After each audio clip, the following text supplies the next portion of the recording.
What's up, everybody? Running a small business takes hard work. As a thank you for all of Small Business Month, we're offering. Oh yeah, I caught his comments. Don't you worry about that. Sorry, we were a little delayed because we were talking about Endgame. I finally saw it this morning. They were being nice enough not to spoil, even though the spoil ban got lifted. That's true. Although I do I identify with that guy who got his ass kicked for yelling the ending of the movie to everybody at the movie theater, and then remember everybody assaulted him and beat the crap out of him. I feel like he was trying to save them. That's what I feel like. I feel like he wasn't trying to hurt anybody's feelings. I feel like he was actually trying to do an intervention. It's pronounced I would have been. I know, I would have been angry too, but now having seen the movie, I can appreciate what he was trying to do. I think he was a hero. That just didn't work. Hey.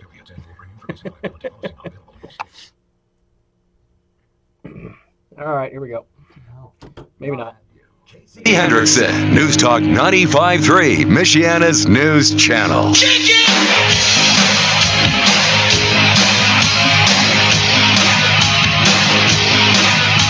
And good afternoon. Thank you for tuning in. News Talk 95.3, Michiana's news channel. I am your host, Casey Hendrickson. Phone number 574-25-95-95-3. That is 2595-953. You can also send a text message to 45364. Please put MNC at the beginning of that message. Happy Tuesday. Is it Tuesday? Yeah, had yesterday off. All right. I want to thank our sponsor, Second Amendment Arms and Range, located in New Carlisle. If you mention me, you save 50%. That's 50 on your range time. You get to shoot for half price. You also get discounts on ammo, accessories, listener-exclusive discounts on firearms. Go to secondamendmentarms.net for more information about that. The race for Democratic candidate for mayor of South Bend is one of the biggest contests in the primary election in Michiana. South Bend's race for Democratic candidates for mayor is considered by many people to be the biggest race of the day. I would say it's the biggest race of the day. It's not the biggest thing that people are voting on in Michiana. I would probably argue that Elkhart, with their referendum, is the biggest issue, considering that is a final solution, if you will. But South Bend isn't the only city where a mayoral candidate race is underway. In Elkhart, voters will decide whether Democrats Ashley Bowling Molyneux, I don't know. People have told me a million times how to say her name, and I don't think I ever get it right. Or Rod Robertson will face former Republican Mayor Dave Miller. By the way, the Robertson signs are everywhere in Elkhart. I mean, he has done a really good job of blanketing the entire community with signs. Ashley's signs look like they're advertisements for a nail salon. With the exception of a couple of yellow ones that clearly the firefighters who support her did because they're big and yellow. Also on the ballot is a referendum for Elkhart schools that would address funding for academic and educational programs, manage class sizes, school safety initiatives, which you already voted on a ballot initiative a couple of years ago to do, but somehow they didn't use the money for it, and teachers' pay, yet they won't guarantee any teachers' pay or tell you how much the teachers' pay will increase, if at all. But it's about teachers' pay. Now, of course, they have made the ballot initiative all about teachers' pay. They just won't guarantee that the teachers are going to be paid. So let me ask you this question. This keeps coming up. If the ballot initiative is passed in Elkhart Community Schools, it's an 8-year initiative. If it is passed and they do raise teachers' pay, one, would it be about $13 a month in extra pay? Because they keep running around telling you, it's the cost of a pizza on your property taxes. First of all, that's not true. Depends on the cost of your property, and it doesn't address rental properties in any way, shape, or form. So when the supporters of the referendum in Elkhart run around and tell you that, you're just going to pay, basically another pizza every single month in taxes, that's not accurate. Okay, it's misleading. It's intellectually dishonest. Actually, it's not intellectually dishonest. It's disingenuous, is what it is. So then you have the people are renting, and in Elkhart there's a huge rental population there, and there's a lot of people who rent their homes. Those people are going to be the ones that get hit really hard because the taxes changes quite a bit for non-homestead properties in Elkhart. So if you rent in Elkhart, be prepared for a massive hike in your rent. Okay, so if you're okay with that, yeah, I guess go ahead and do your thing. The other thing is if teachers do get a pay hike, doesn't matter what amount, in 8 years, they will get a pay cut. So now if you're a teacher in Elkhart, you're like, okay, for the next 8 years, I'll get a pay increase with this referendum, but then I'll get a pay cut in 8 years. Unless what happens? Because remember, this is an 8-year referendum. It expires in 8 years. So for 8 years, you have this extra taxes, which actually 341%, which are all the signs out there, is actually a lowball number. It goes from 13 cents to 58 cents. So it's actually more than 341%.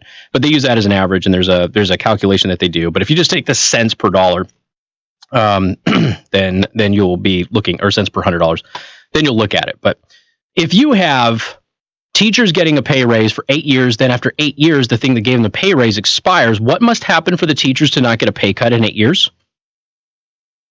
Anyone? Bueller. That's right. Another tax hike or an extension of the referendum. So that means you're going to have at least another referendum to address this very issue in the next 6 to 8 years. Okay. Otherwise, teachers will get a pay cut. And then what they will do is they will make the arguments that teachers will take a pay cut if you don't vote for this referendum. And it's a whole big thing and just keeps going around in circles. I've seen teachers unions and others do this in other states on a regular basis. They don't tell you how much they actually get paid.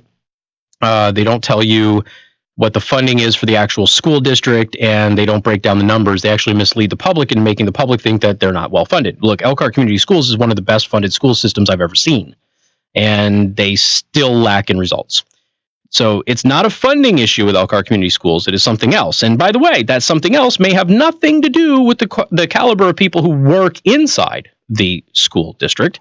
Could very well be cultural stuff in the community, family life, that sort of thing. Elkhart certainly does have its fair share of low-income, single-parent households, so those things all affect things. 5-Star has been so effective in Elkhart for a reason. And by the way, that increase in graduation rates in Elkhart Community Schools, I think, can largely be attributed to the middle school investment that has happened with 5-Star Life. But that, I think, is the biggest issue in Michiana today, because it's a final issue, which should be against the law, FYI. You should not be able to vote on a final referendum in a primary election in an off year. I don't think that is adequate. I don't think that's appropriate. And I don't think that we should allow that in any state. I think it should always be in a major election, and it has to be in the general election. Just having something like this in a primary election is ridiculous. But that's why they stuck it there, because they know that less people vote, less people are going to be active, and they can get their organized minions out there and go ahead and hopefully push this thing through. So we will see, and obviously we'll be covering that all tonight. Polls are open until 6 o'clock tonight. If you still don't know where to vote or whom to vote for, you can check out vote411.org. Be sure to bring a valid driver's license or state-issued ID when you stop to vote. FYI, I have had listeners on the Indiana side tell me today that they have been unable to do a lot of things at the DMV, or the BMV, excuse me, because some of the BMV branches, if not all, are limiting their services today because they want to ensure that people are able to get their state ID in order to get to the polls before they close, which is irritating to people who took the day off or whatever and went down there to get various things done and weren't allowed to get those things done. I was asked if that was a state law. I don't think it's a state law. I'm not aware of there being a state law for that, but you do need an ID to be able to vote in Indiana. And I would surmise that some of these locations, if not all of them, are using it as an opportunity to possibly not do as much work today. I don't know if there's a directive that came down from the top to go ahead and limit services today just so people could get their IDs. That's entirely possible, but I don't know. It's also special election day in Michigan. Some residents in Berrien County will vote for or against a few proposals and referendums. The Royalton Township Fire Department is looking to introduce a millage for fire equipment and renew a public welfare millage that will fund operations for the fire department. It's the $124,000 in annual budget pays for 20 firefighters and 5 trucks, but some of the fire trucks are almost 25 years old and are in need of replacement. So Royalton Township is looking to get some extra dough out of that as well. So lots of things going on today. And if you would like to provide a final pitch for your candidates or your issue, if you will, you can give us a call now, 574-25-95-95-3.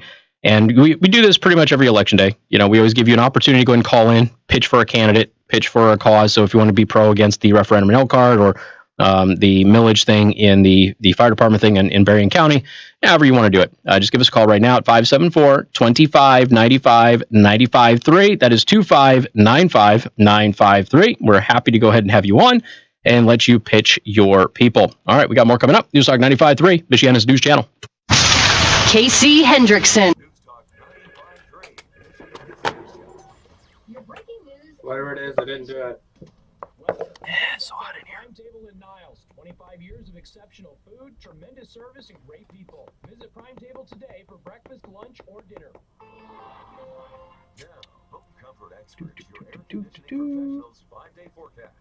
Cloudy skies today with scattered showers in our forecast, and temperatures only warming up. We'll play it for you, Happy. Don't you worry. So it does stay Alright. chilly for today.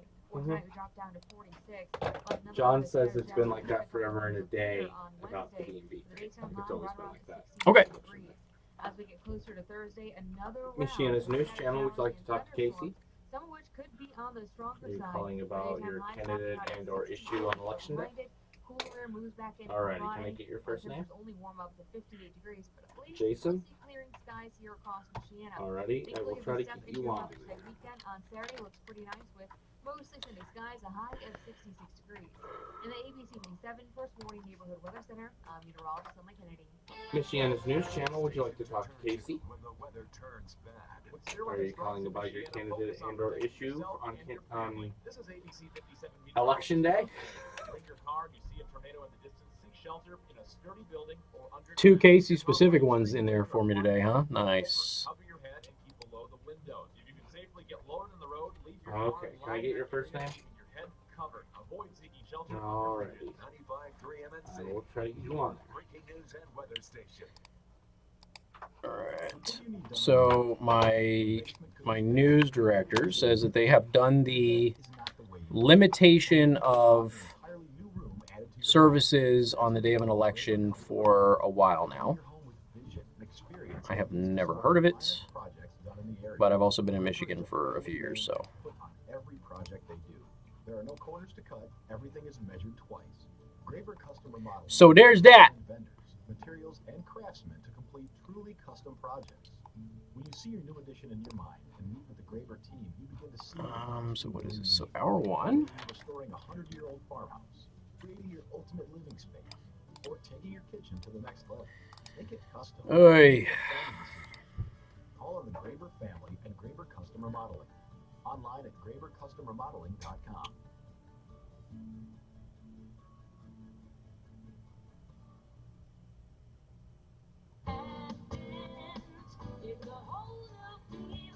Yeah, I don't know about the time on when they when people are coming in and getting new IDs and things like that. I mean, your ID is going to be legitimate, but this is the thing, okay? If you are only motivated to get a new ID because it's an election and not because you need to, I don't know, travel, then you might have your priorities a little catawink. Not just words. We'll do everything possible to ensure that you get exceptional care, detailed explanations, great work, and comfortable financial arrangements. It's no wonder that Afton is Michiana's most referred dental provider. Visit us on the web at afton.com or simply call 277-2220. Yep. See what patient-friendly dentistry is all about. at Afton on Oh, you know what? I'm going to have the Attorney General on about that this week. He's been asking to come on. I've got a good opportunity to get him on about something. It takes craft, dedication, and working until it's your best. That's our standard.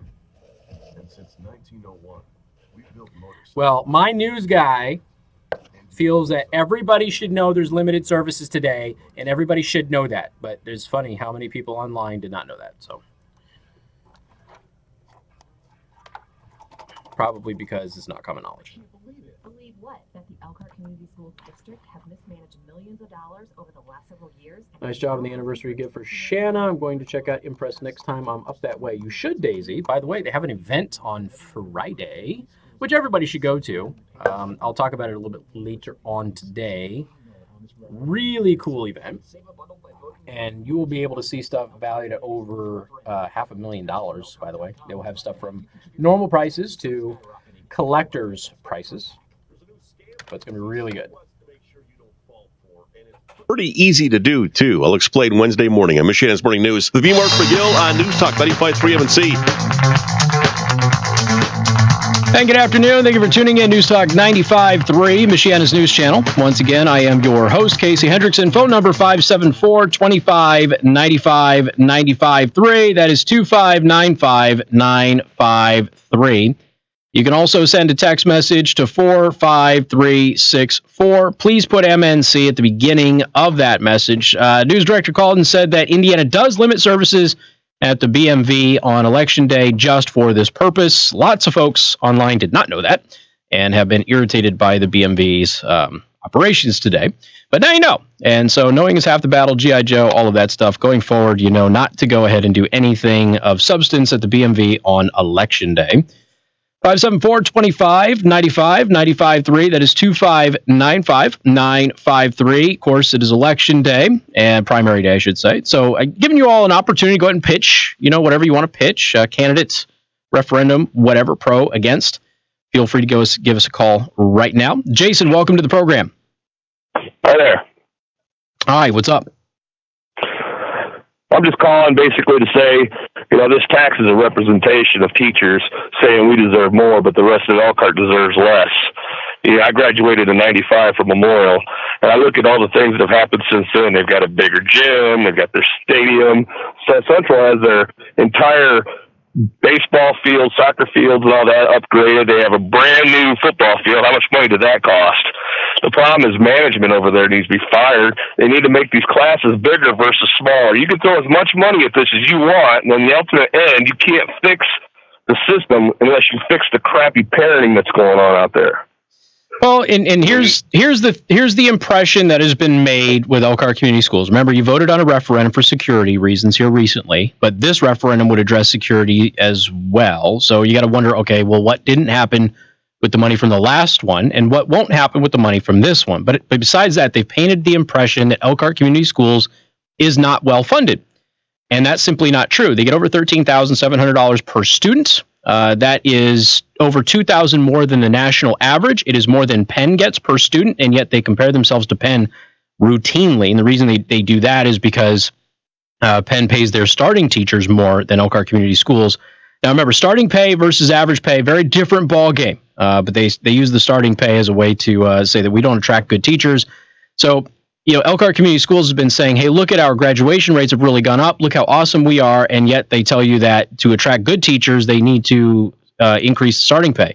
Well, which is it? Are you struggling to get quality talent, or are you doing really good? We need to figure it out. They're basically throwing spaghetti at a wall, and they're hoping that people will bite.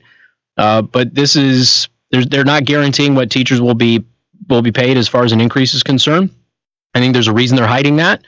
Whether or not the teachers are going to get a pay increase, I don't know. If they do, it's probably going to be very small. It's probably going to be that $13 a month, and then you could use their own argument against them for the cost of a pizza. There's just a whole host of things wrong here, but they get paid not paid, but I mean, the funding is a lot. They said $13,700 and change per pupil. And that's way more than the national average. That is more than Penn. That's more than most of the school districts in Michiana. So they have a lot of money. They actually are financially well off compared to some of the school systems in Michiana that outperform them. So there's a real question that has to be addressed there. It's not popular to say that these schools are getting paid, not getting paid enough. Everybody wants to pitch more money to it. Sure. It'd be interesting to see go back to history, because from what I understand is the larger classrooms way back when had better grades, better everything, because the family unit was better. And you're not going to buy your way out of a bad family unit. No, you're not. And that's part of my comments earlier is that, part of the failures of Elkhart Community Schools and why people are pulling their kids out of it may have nothing to do with faculty quality. This could very well be that the neighborhood kids just aren't the best kids. They've got a family dynamic that is difficult, and they aren't allowing the teachers and the faculty to get those kids out. We had a member of the school board call us a few weeks back and say just that thing. We can't get problem kids out of the classroom. All right, let's do something about that instead of asking for more money as if that's going to help. It's not going to help, and we have all of the research in the world that shows that reducing class size doesn't really provide any benefit. So we know that. There's one study from the 1970s that said reduced class size was beneficial. That has now been thoroughly ripped apart in subsequent studies, and it's not true. And if that were true, then college education is the worst education you can get in this country because those class sizes are hundreds of people. So it's, they're making a lot of claims, but ultimately they're not backing up those claims with what I would view as coherent arguments. And they're just trying to tell people we don't have enough money to do a good job, therefore give us money and we will do a better job. But it's always reversed in the real world. You do a better job and you get rewarded with more money. Well, thank you. All right, man. Appreciate it. Thank you much. And, it was interesting because Elkhart Community Schools, they chose to compare themselves to Penn.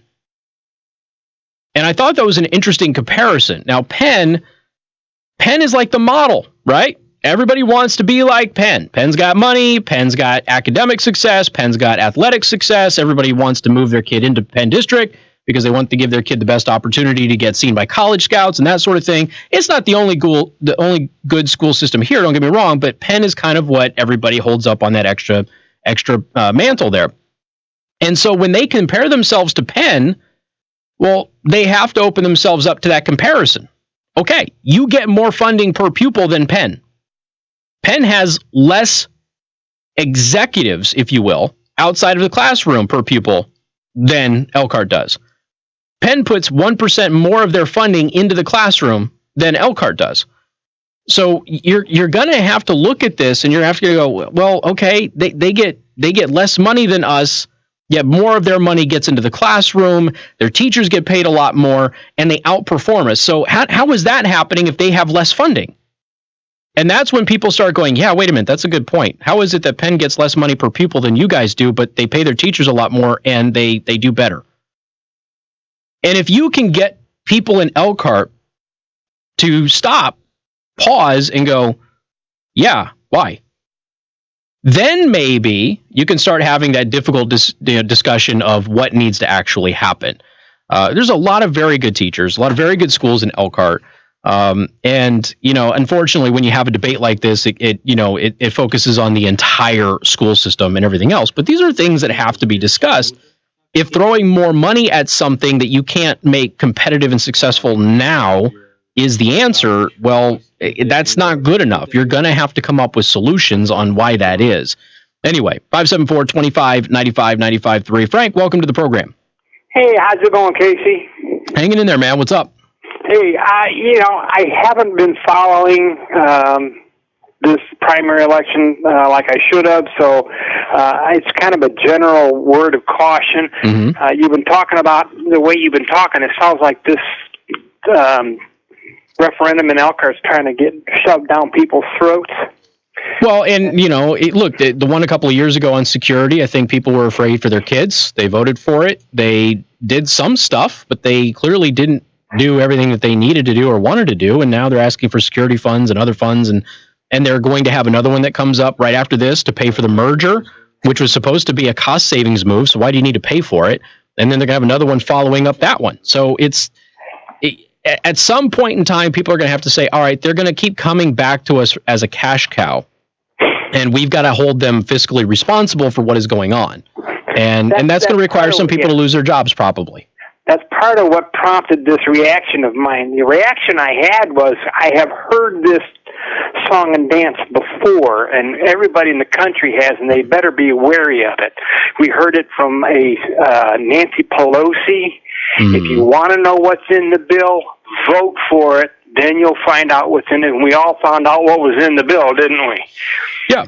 Well, look, so, I have been. It's like the same type of deal, hey, we're not going to tell you everything about it. Just vote for it, and we'll take care of it. Right. Well, and here's the thing. I've been in many places where they've used the same arguments. There's a national playbook on how to do this, okay? And it is done by national teachers unions. They help out their local chapters. They go through. They tell you that they're not well funded. They leave out federal funding. They tell you what the state funding is. Oh, the state funding is only $9,000 per pupil, but look, the national average is $11,000, but the national average is the full funding per pupil. And they leave the other bit out to scare parents, and then parents like, well, I want my kid to have the best opportunity, and then other people are genuinely concerned about the community, want other kids to have the best opportunity, and they've been misled into this. And so, as I'm looking at this, I'm going, if this is really about teachers' pay, okay, tell us what you're going to raise the teachers' pay to. Give us a dollar amount. And if it is about teachers' pay, why are we voting on something that will give teachers a pay cut in 8 years? Yeah, it just doesn't sound right. No. My suggestion is, hey, learn from the past. They nailed us once. Are we going to allow them to nail us again? I mean, that was, federal, and this is only local, but still, I mean, But it's the same playbook. Apply. Yeah, it's the same exact playbook, 100%. Hey, I got to roll, man, but I appreciate the call. Okay, you have a good one. You too. All right, you want to continue this? You want to pitch your candidates or pitch for or against referendums? Feel free to do that. 574-2595, 95.3. MNC News time is 3:32. Time to check out Masters Heating and Air Conditioning online at mastersheatcool.com. Masters gets there faster. This is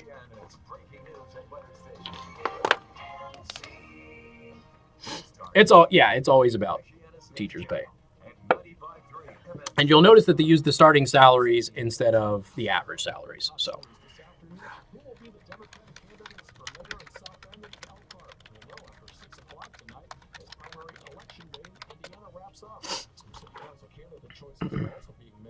As well as funding issues, not just in Indiana, but also in Michigan. As today is a special as well.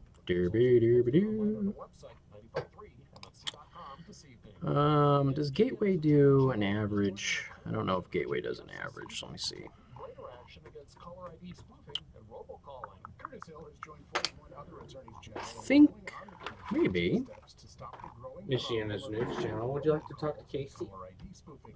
The AGs filed legal paperwork Monday urging the FCC to adopt its proposed rules. Let's see. Not just those calls, many of which Alrighty. Can I get your first name, please? Also to address spoofing and alternative voice services. Alrighty, I will try to get you on there. Yep. Michiana's News Channel. Would you like to talk to Casey? I made a mistake on Elkhart Community Schools. No, wait, no, I didn't. No, I didn't. I'm good. Okay. All right. Let's see. Fox News, I'm Dale Walters. A divide at the top. FBI Director Chris Wray says the FBI did not spy on the Trump campaign. FBI Director Christopher Wray told a Senate subcommittee he personally has no evidence of illegal surveillance during the 2016 Trump campaign. Fox's Rachel Sutherland comments contrary to Attorney General William Barr. White House says former White House counsel Don McGahn can't Where is the documents to Congress. Listen, Don McGahn does not have the legal right to disclose these documents, and Jerry Nadler does not have the Sorry, I'm looking for something very specific. Jerry Nadler knows this. This is all about playing politics. Deputy Press Secretary Hogan Gidley. McGahn was a key witness in the case against the president. Alright. Can I get your first name, please? According to House Speaker Nancy Alrighty. I'll try to get you on that. Okay, so I've got average salaries here. Energizes base. Lawrence Democrats is taking the bait. And comedian Dave Chappelle, this year's Mark Twain Prize.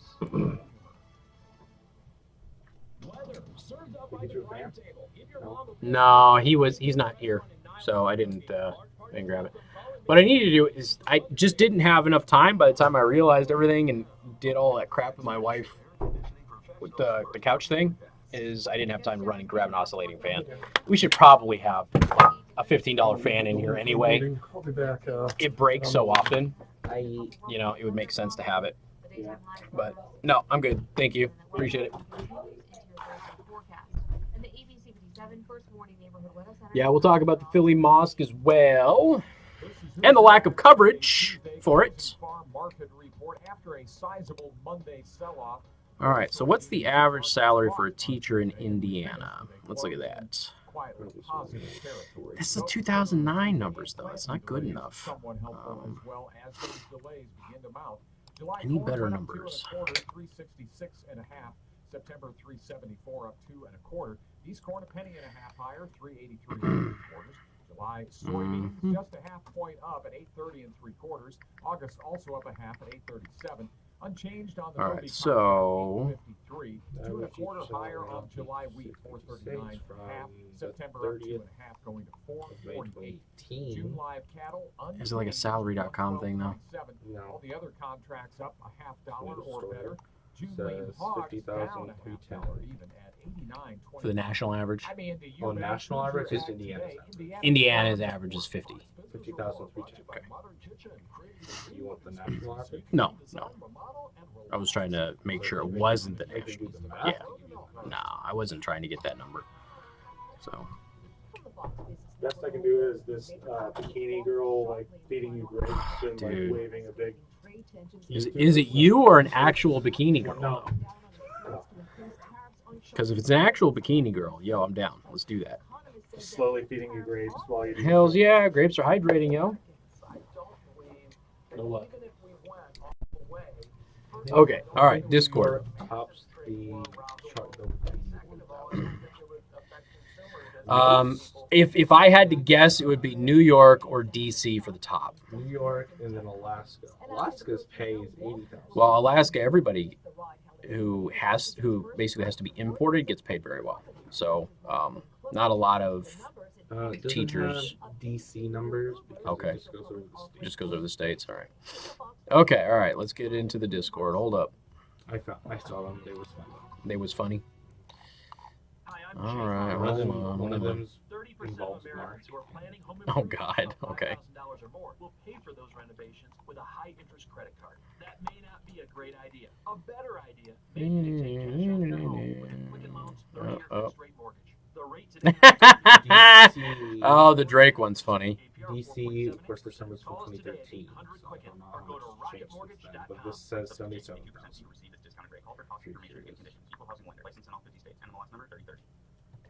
That's okay. The dog one's really funny too. All right, those are both really good. Average is 58. Okay. So we are technically below.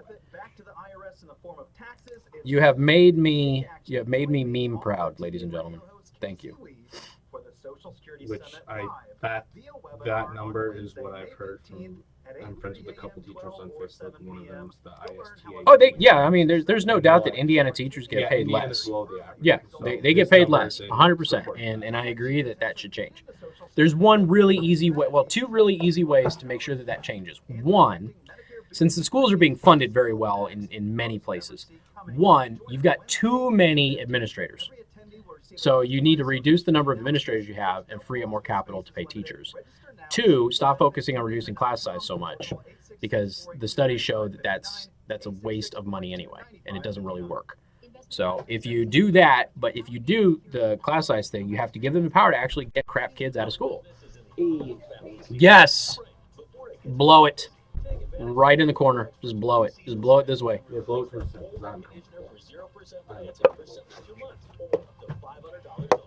Where did you find that? How did you get in? You got no people. He had a rough childhood, so he always keeps lockpicks set on him. Okay, so I may or may not have a lot. Oh, that is so much better. Right, but is that noise going to get on here? Yeah, turn it down. It's going to have to be low. We just need air to move in here. As low as it can go. That's it. We'll find out. It should be all right. Thank you. Yeah, that is a million times better. That should be fine. Yeah, it just can't be a Oh, Dissenter has their own browser now, huh? It's gonna cut out, but it's not gonna go on there. But it'll still be fine. It's not gonna pick that up. Yes. We got a fan. Air conditioning broke again. And surprise, surprise, the AC people were out here yesterday. So my perpetual battle with the AC in this room is ongoing. It's ongoing. What's up, Despotic? If not, just bring a picture of that special woman, and the girls will be able to pick out the perfect gift. And if you just can't seem to agree on what to get her, no worries. A Judy's gift card is the Well, Happy, he also says that he can't wait for his husband to have that opportunity. He didn't really talk about how he wanted that opportunity. Huh? Have kids, Pete and his husband. He's like, I can't wait for that to happen for him, not for us, but for him. It was, I don't know, it was very interesting. Not typically how you think of a potential parent addressing it. It's like 4 seconds of dead. Could be.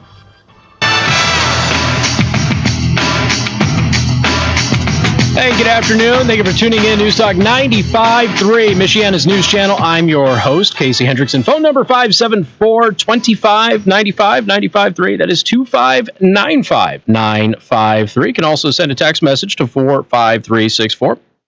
So this is your opportunity to go ahead and pitch your candidates, pitch pro-con referendums and things like that. Look, I've already told you this. I am against the Elkhart referendum because one, they haven't given us legitimate reasons why they need it or how they will use it, and that's always the type of stuff that concerns me. All right, so if this was purely about teacher pay and they were going in there and saying, look, our teachers are paid this, the competitors pay this, and we want to pay them this, and therefore we need this much money, and to get that much money we need to do this, then if it were locked in for that, I think you'd find a lot more support. In fact, I'm willing to bet that if you went around Elkhart Community Schools area and you ask people if they think the teachers should be paid more, I'm willing to bet that you're going to find most people will probably say yes and be willing to support that, but that's not what this referendum does. In fact, they won't guarantee that they'll raise the teachers' pay, and they won't tell you how much the teachers' pay is going to be raised. So if you're a teacher and you're like, oh yeah, they promised me they're going to raise my pay, great, but you're guaranteed a pay cut in 8 years unless a new referendum passes. So that's not good. So you're being used as a political pawn. But beyond that, have they told you how much you're going to be paid? Are you guaranteed to be paid more? I don't know that you are. And that should concern some people. 574-2595-95.3. That's 2595953. All right. More of you on the lines. We didn't have the hold the longest. All right. Sandy, welcome to the program. Good afternoon. Hey, how are you doing? I'm hanging in there. What's on your mind? Well, I saw on your screener that the main reason I was calling is because I'm a St. Joe County resident. I don't get to vote in South Bend elections. Correct. But I pay taxes there. Now, listening to your program, I'm hearing the discussion about the schools and funding. Mm-hmm. I'll tell you, full disclosure, I have a daughter-in-law who is a school teacher, not in this state. So I do know some of the problems that schools encounter, because I hear from her side, one of the greatest problems that she has is parental apathy. Yeah, 100%. Okay? It's not funding. They are heavily funded, and she is in a very poor state. But they get lots of money for schools. Now, that said, as a St. Joe County taxpayer, I've been paying for 20 years, the last 10 of which I'm paying to St. Joe County and Penn High School and the city of South Bend. Indirectly, I'm supporting the city of South Bend schools, yet they're failing. Right. Nobody can give a plausible explanation as to why. I would like to hear Pete Buttigieg, who has been taking credit for everything that he says he's accomplished. I'd like to have him tell me, how is it that he's only taking credit for things that he says he accomplished, but he can't take credit for the failure of South Bend schools? And this is something that comes up when I'm interviewed nationally is, hey, people need to ask him about the state of the homeless. People need to ask him about the state of education and some of these other things that have gone on. And by the way, a lot of the things he's taking credit for only happened because of former Governor Pence. So, there's a lot that has to be addressed with him. And as the vetting process goes on, that will start to happen, I guess. Now, of course, he said that America was never really that great. We'll talk about that later on in the program. But these are good questions. And if his answer is, we've got really good people in place, but you're right, parental apathy is a thing. We've got a lot of poor single-parent households where they're not really involved in their kids' education, and this is a problem, and we've got to figure out how to combat this. That's one thing, and that would be great, but nobody will acknowledge that. That's the problem. Isn't it interesting, though, Sandy, that teachers, they call, and they say, my issue is twofold. One, I've got parents who don't work with their kids on their own. So I'm doing everything. Two, when I've got a crap kid in my class, I can't get them out. So I'm spending my energy and my time dealing with the crap kid and not dealing with the good kids who want to learn. And we keep giving the crap kids more opportunities. Look at what happened at Discovery Middle School with these two kids were the video situation. These are two kids who had perpetual issues and it was never dealt with. For whatever reason, it wasn't dealt with. But the problem is it was never dealt with. And you had at least one other student negatively impacted by that. And according to the rumors, several more.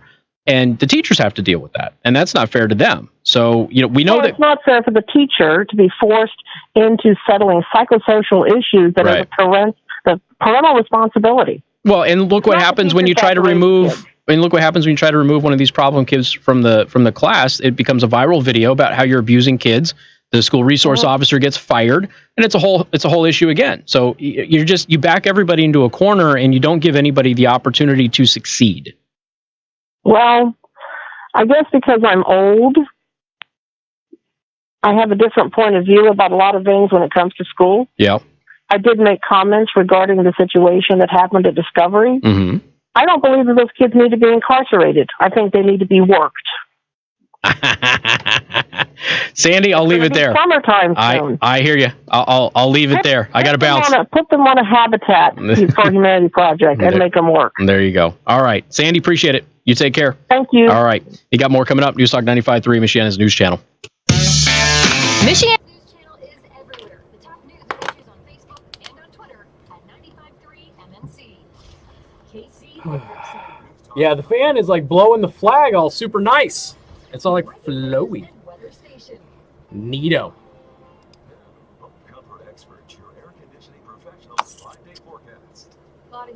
All right, so let's take a look at this here. All right, so Penn Harris Madison per pupil funding is $12,470. Elkhart Community Schools is $13,721.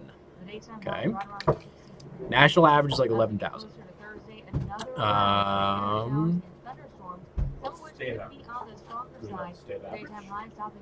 The state average for funding? Indiana state average school per pupil. That was a long search, Delio. Let's see.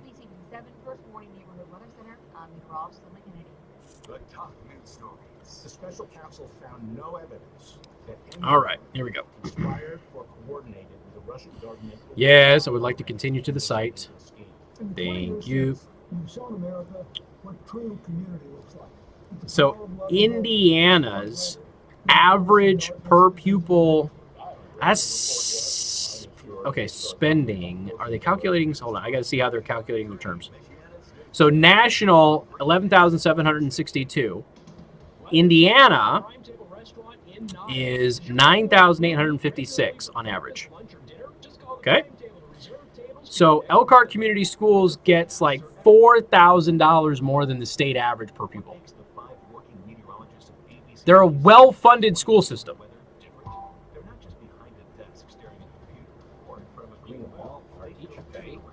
And the teacher pay is lacking because Indiana has too many administrators. You don't need a butt ton of administrators, and you don't need a crap ton of school psychologists. You know, it's every school is going to be a little bit different, but you're not going to need these massive numbers of them. That's. I'm going to be so glad when this one season's up. When what?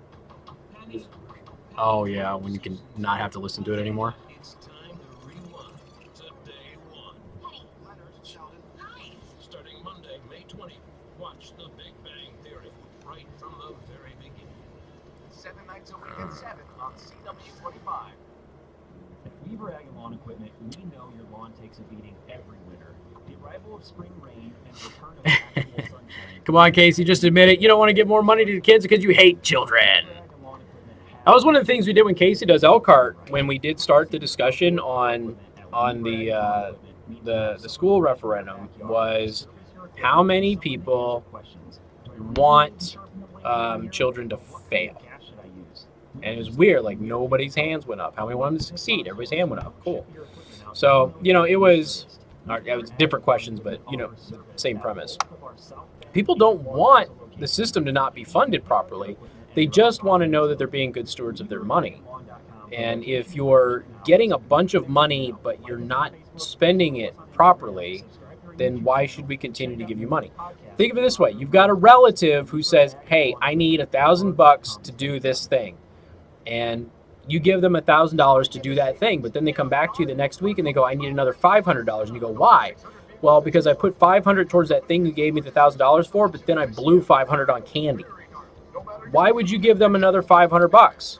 They're not being a good steward of the money that you gave them. Casey, why do new teachers in South Bend make more than 8-year veteran teachers? It's BS. I don't know. One, I don't know if that's accurate. It is accurate. Okay. I have. I mean, I'm assuming it's a recruiting thing. That I know. Yeah, it's like because they keep losing teachers and they can't keep teachers. So they incentivize new so they're teachers. like, hey, you can make as much as this same person who's working here forever if you stay. Like I said, there's 2 school systems in Michiana that people flee. It's Elkhart and South Bend. Everybody else is relatively stable, and some are thriving and growing. So you have to ask yourself, and this is another thing, when Elkhart Community Schools is out there going, look at our graduation rates, look how much better we are than we used to be. 1, that's awesome. 2, why are people still running away from you? So there's clearly something wrong.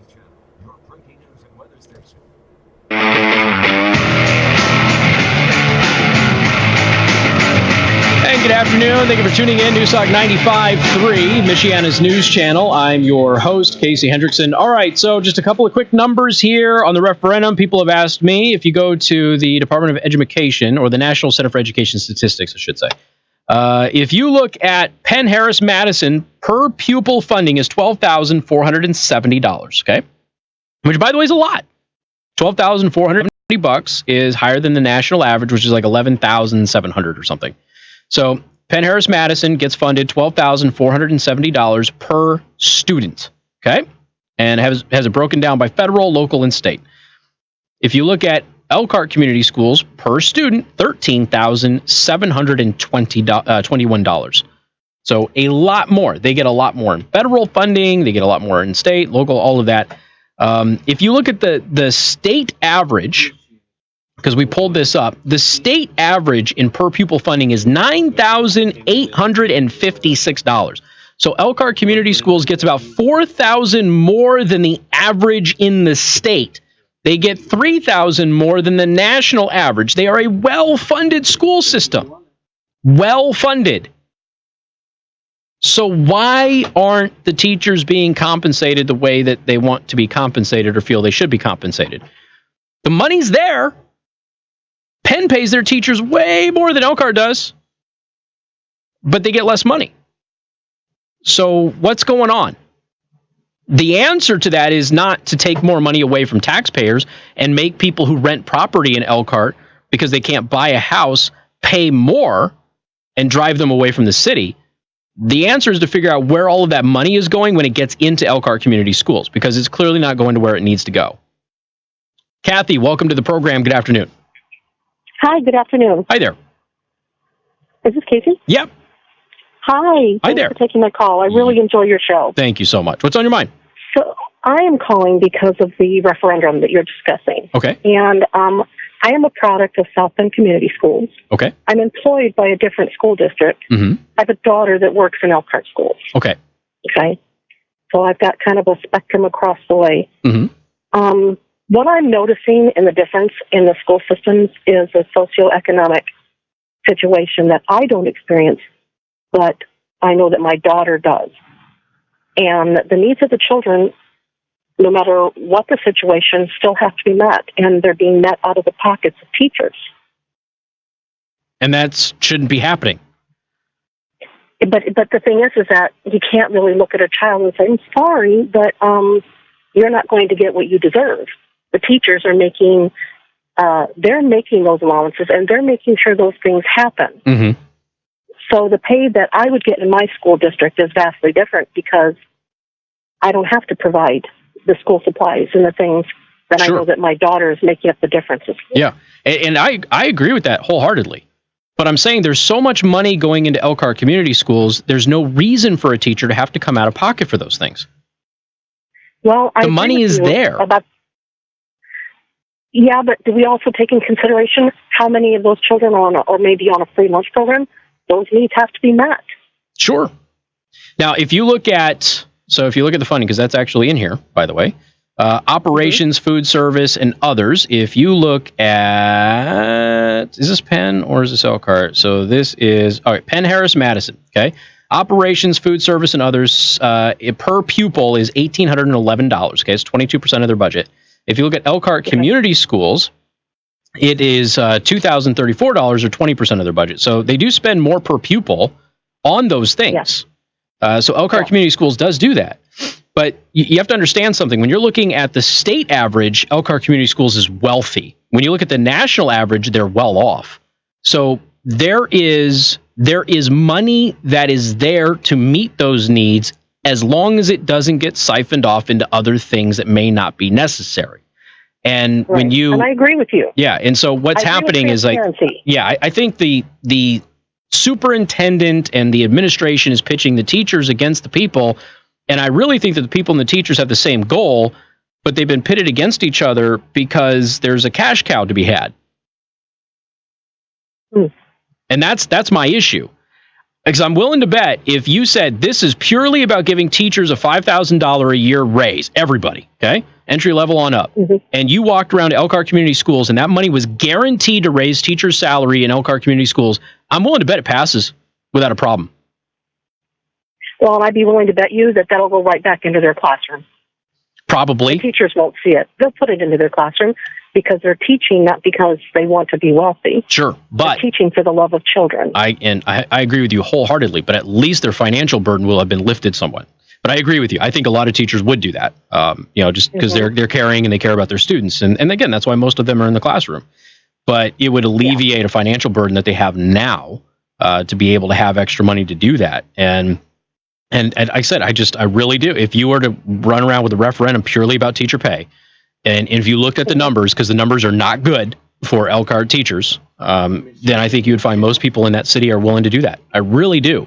The problem is that they don't trust the referendum's goals here because they're being very closed about what they're actually going to do with the money. That's the problem. That part shouldn't be allowed. That's what I said about transparency. Yeah. If they come up with a figure of $20 million for the next 8 years to support their teachers, then that number had to come from somewhere. Agreed. Be transparent. Yep, that's Show us your figures. Show us your little roadways in which you plan to disperse money, so don't be ambiguous about it. And I know that at some of their events, people have said, how much are you going to be raising teachers' pay for? They won't answer the question, which makes me think that they're either not going to or it's not going to be that much. And that's sad because they're making this all about teacher pay. And they're not telling us what they're going to pay them. So I think people have just been burned too much by government to trust something like this. That's where you're finding the opposition. The opposition isn't anti-teacher, anti-education, I hate children. That's not the opposition. The opposition is they're not being good stewards of the money. So why should we give them more? That's the problem. So, but all right, I appreciate it. I thank you. Thank you for taking my call. Thank you, Kathy. You take care. And I'm willing to bet. I mean, you go out there and you say, this is purely going to raise everybody's salary, $3,000, $5,000, whatever it is. I'm willing to bet you find people that pay for it. All right, Ron, you only have like 30 seconds, real quick. Okay. Go ahead. Go ahead. Hello? Yeah, go. Okay, hey. So with the referendum on the Elkhart teachers, referendums only last for a certain period of time. 8 years on this one. Yes. So here's the issue. If you get this referendum passed, and then you give the teachers a raise, what are you going to do in 8 years? Correct. You got to vote on it again. So exactly. The question was posed to the... I got to bounce. I'm sorry, buddy. I 100% got to bounce, but thank you so much. You got more coming up. WTRC FM and HD1. Niles, South Bend, Elkhart. Yeah, you're right. 5,000 wouldn't go back into the classroom, but...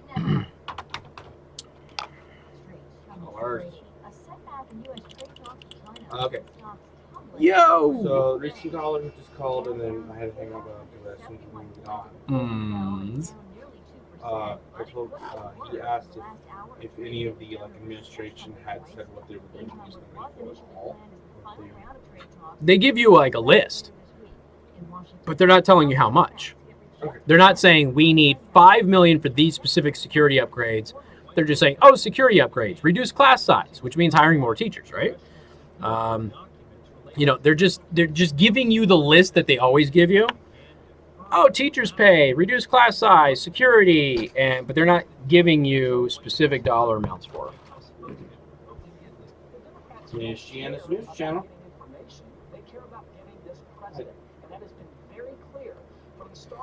Well, that's just it, Alex. Elkhart Community Schools is wealthy.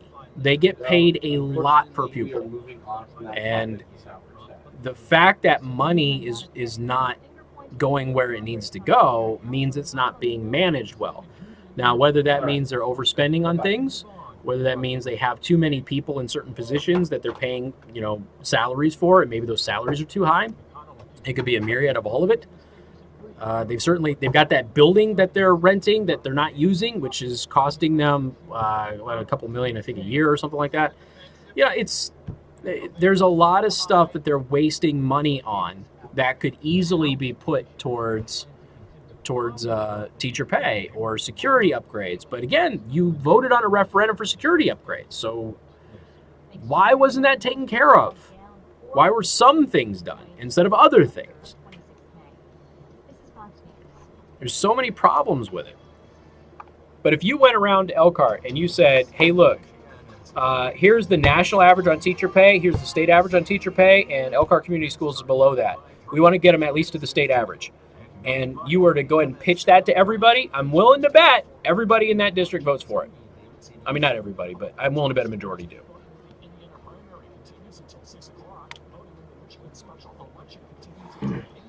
Well, it is enough. And by the way, of that 13,700, just like 11,000 or so makes its way into the classroom. So there's $2,000 that gets siphoned off of other things before it even makes it into the classroom. Penn gets 1% more of their per pupil funding into the actual classroom than Elkhart does, which means Penn runs more lean than Elkhart. Now, part of that could be that Penn is going to have less dependence on the free lunch program, okay? So there are things that you could look at that might make up that 1%, but Penn still finds a way to get more money into the classroom as an amount of their budget than Elkhart does. So Elkhart also has more administrators per pupil than Penn does. So these are things that have to be evaluated. But nobody wants to lose a job. Nobody wants to fire anybody. Nobody wants to do. It's easier just to go ahead and make an argument that if you like kids, you'll give us more money and that sort of stuff. So I don't think it's so the free lunch program. I think is a hybrid. Let me find out. Yeah.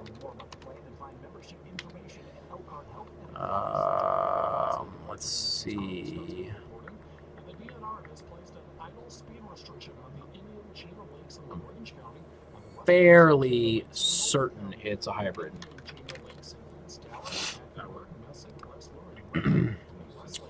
Usually they are, so. Michiana's news channel, would you like to talk to Casey?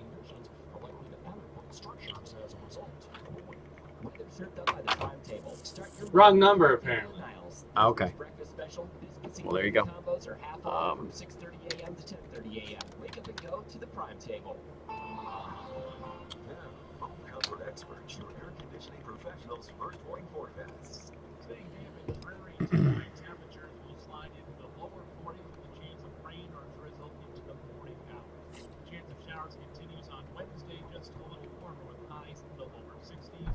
The heaviest rain and possible thunderstorms arrive Wednesday night into Thursday morning. I mean, maybe it is all federal. Maybe it is all federal. So that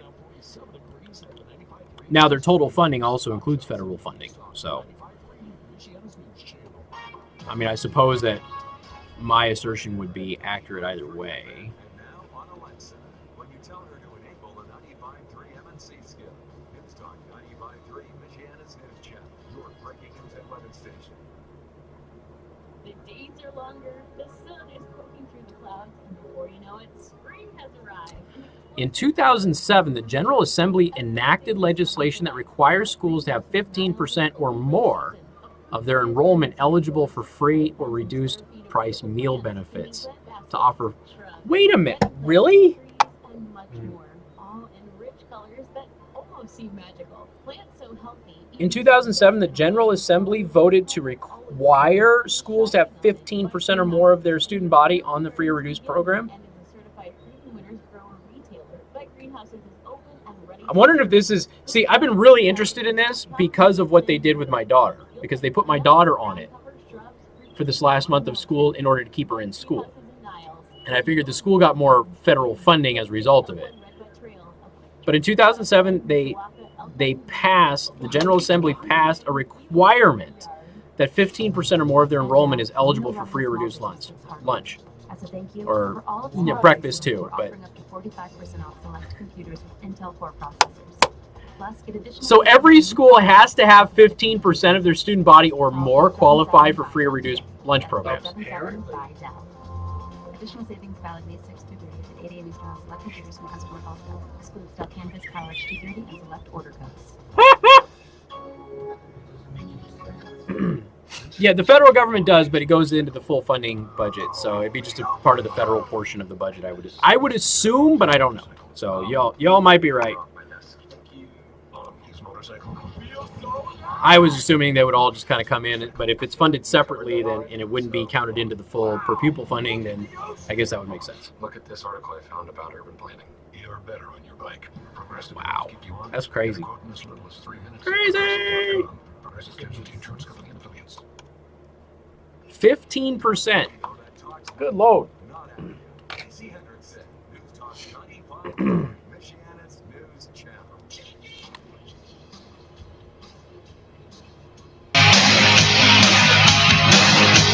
And good afternoon. Thank you for tuning in. News Talk 95.3, Michiana's news channel. I'm your host, Casey Hendrickson. Phone number, 574-25-95-95.3. That is 2595-953. You can also send a text message to 45364. Please put MNC at the beginning of that message. So I just read something. In 2007, the General Assembly in Indiana voted that all schools have to have 15% or more of their student body qualify for free or reduced lunch or breakfast. They're required. So if there's only 4% of the student body that actually qualifies for it, they've got to change the standard, I guess. That's I got to dive into that a little bit more. That's ridiculous. Anyway, climate anxiety. Do you have it? You have anxiety just in general? You have climate anxiety, though? 574-25-95-95.3. And I do want to thank our sponsor, Second Amendment Arms and Range. Once again, if you're looking for great training, whether you're a new shooter or an experienced shooter, you can go to secondamendmentarms.net to get on and off-site training opportunities. Can climate change hurt one's mental health? That's what CNN is claiming about climate anxiety. CNN, by the way, fired 100 people over the weekend, and their ratings have taken a 4-year tank, by the way. So can climate change hurt one's mental health? Can I just say that if you're worried about climate change, man-made climate change, if you're worried about it at all, you're not mentally stable anyway. So yeah, probably. So CNN is claiming climate anxiety is also linking the election of President Donald Trump to all of this, as nobody talked about the climate before that. Trump's lack of political will is making climate anxiety. Trump has a lack of political will?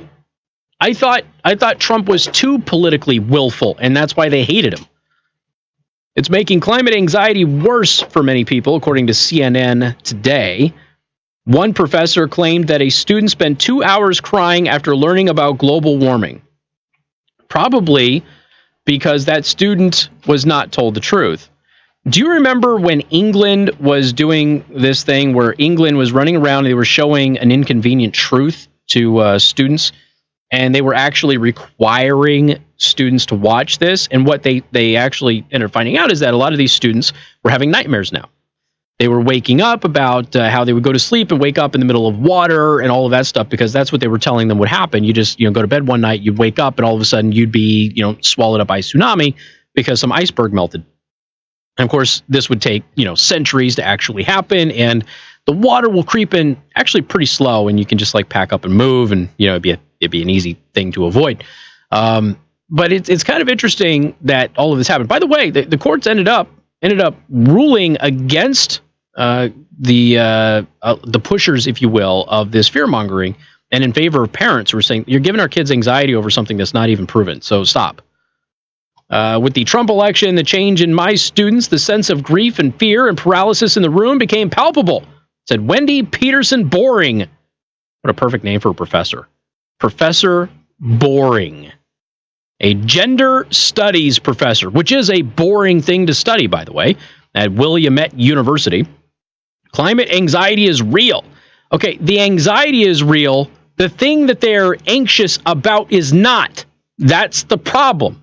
This is like being worried, okay, that all of a sudden your favorite comic book villain is going to come back. I'm only saying this because I saw Endgame this morning. Your favorite comic book villain is actually going to come wipe half of your family out. Right? So it'd be sitting here going, I'm actually genuinely afraid that Thanos is going to show up and kill half of my family and turn them to dust, and therefore I'm anxious, and I'm going to go talk to my Professor Boring about it. It can't happen. Okay? It really can't happen. But you're still anxious about it. Why? Climate anxiety is real and can be managed by taking part in a host of green fads, including going vegan with Meatless Mondays.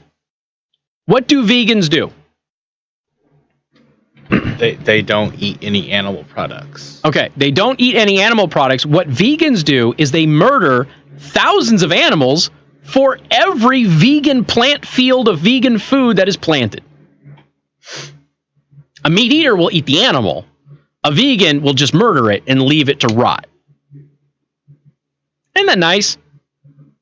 So killing dad of the deer mouse family is really, really bad. But bulldozing the entire family's house and killing all of them, that's okay, as long as it produces a salad. Okay? Vegans are not environmentally friendly. In fact, research shows that a vegan diet is more environmentally unfriendly than a carnivorous diet. Now, that's what the research shows. Okay? Both in carbon and with land use and everything else. Riding a bike to work or shopping with a reusable bag instead of a plastic one. Well, here's the thing. Measles wasn't a thing until we had reusable grocery bags. So I'm just going to blame the reusable grocery bag. Case, you can't do that. There's no science behind that. Why not? Nobody else is required to prove any of their scientific conclusions. Why should I have to prove mine? Okay? Correlation is causation, ladies and gentlemen. They say that all the time now. Whether doing any of these would work is not up for work or not is up for debate, but linking climate change to mental illness is more common among mental health professionals, who, by the way, are oversaturated in their field too. By the way, so we had this this large body. I remember going over this in my geopolitical economics class. We have a large body of specific types of researchers. And these specific types of researchers in the 90s were not being paid very well, but there was too many people getting these degrees because people love the dolphins and they wanted to go ahead and do these eco sciences and these earth sciences and things like that. So it was funded with a ton of people, but they didn't make any money. And they started really pushing this, and all of a sudden they got grants, they got funding, they got wealthy, they started having nice cars and nice things and nice gadgets to go out and do their stuff with. There's another profession that is oversaturated, and that is the psychological profession. There's too many people getting psych degrees, and by the way, psych degrees largely considered to be a useless degree, ladies and gentlemen. But you've got all of these people who are now trained psychologists and psychiatrists out there, and they're just running around, well, psychologists, I guess, not psychiatrists, psychologists, are running around and going, how can we cash in? There's too many of us to actually have a functional purpose in society. I know we'll tell everybody that the planet dying is making people crazy. And then we have a market. All of a sudden, they're a part of the market share. They've got an opportunity to make money off of something that can't actually hurt you. That's not surprising given encouragement from American Psychological Association and environmental activists to link climate change to people's mental well-being. Okay. Suicide rates are going up, especially among millennials. Okay. So suicide rates are really, really high right now. Do you think that's because the planet is more dangerous to live in than it was 20 years ago, as far as the climate is concerned? Or do you think it's because the media keeps telling everybody you're going to die anyway in 10 years, so why live? We've got Beto O'Rourke running around and saying we got 10 years. We got Ocasio-Cortez saying we got 12 years. Okay, they're all running around saying this nonsense. And in a decade, we'll make fun of them as being nonsense. But in the meantime, people will have taken their own lives because they bought into this crap. This is literally killing people. Literally killing people. And making people sick because they're so worried about something that can't happen. They have the opportunity to help guide our communities on a path of progress through clean, healthy climate solutions as a 2017 guide. While not used in the guide, the term climate anxiety has been used in the media to describe the supposed psychological role of worrying about global warming, which, of course, is not happening. Good Lord. 574-25-95-95-3. That is 2595953. Your response to all of this coming up on News Talk 95.3, Michiana's news channel. Casey Hendrickson. News Talk 95.3. Well, we are making fun of them now. Yeah. So, Alex, the line bikes are going away. I mean, they're pulling out of South Bend. So, well, they're actually pulling out of Michiana, I think. I think they're leaving the whole area.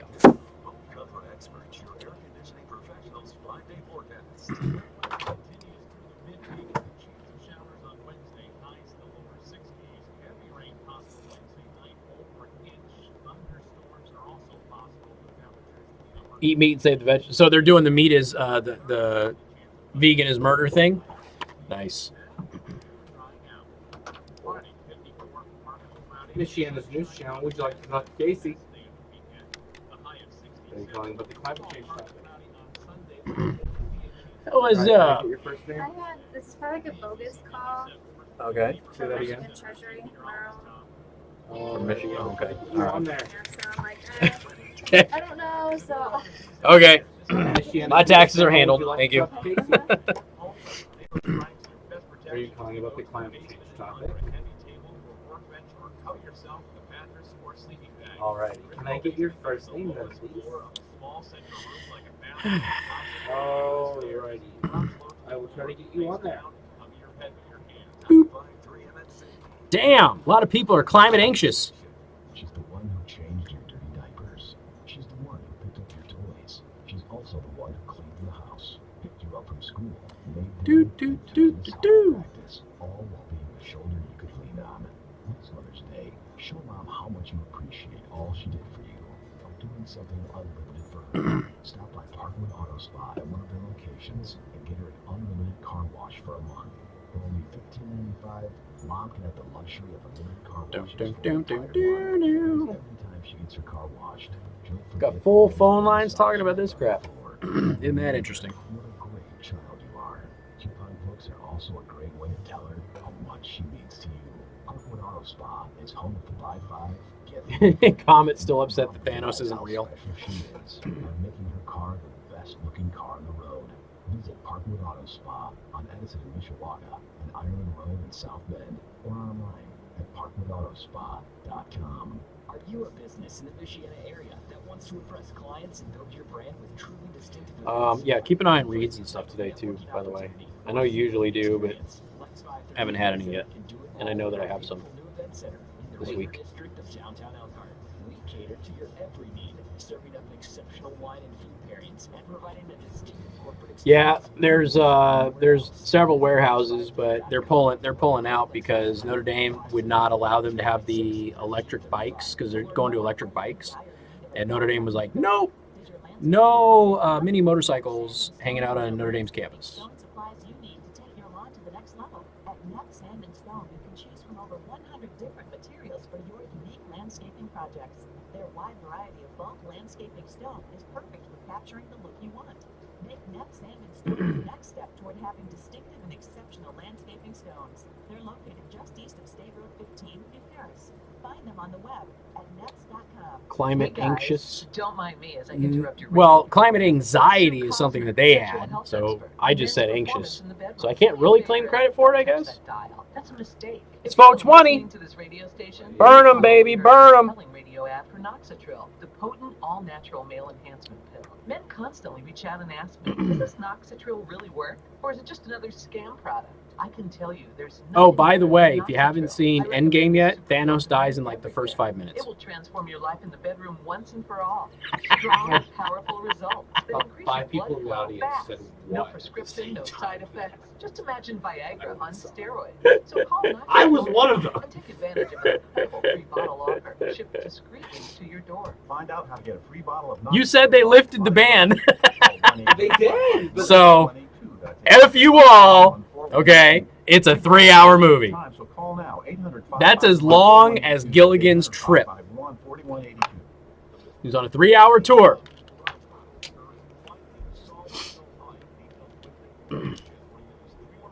On News Talk 95.3 MNC.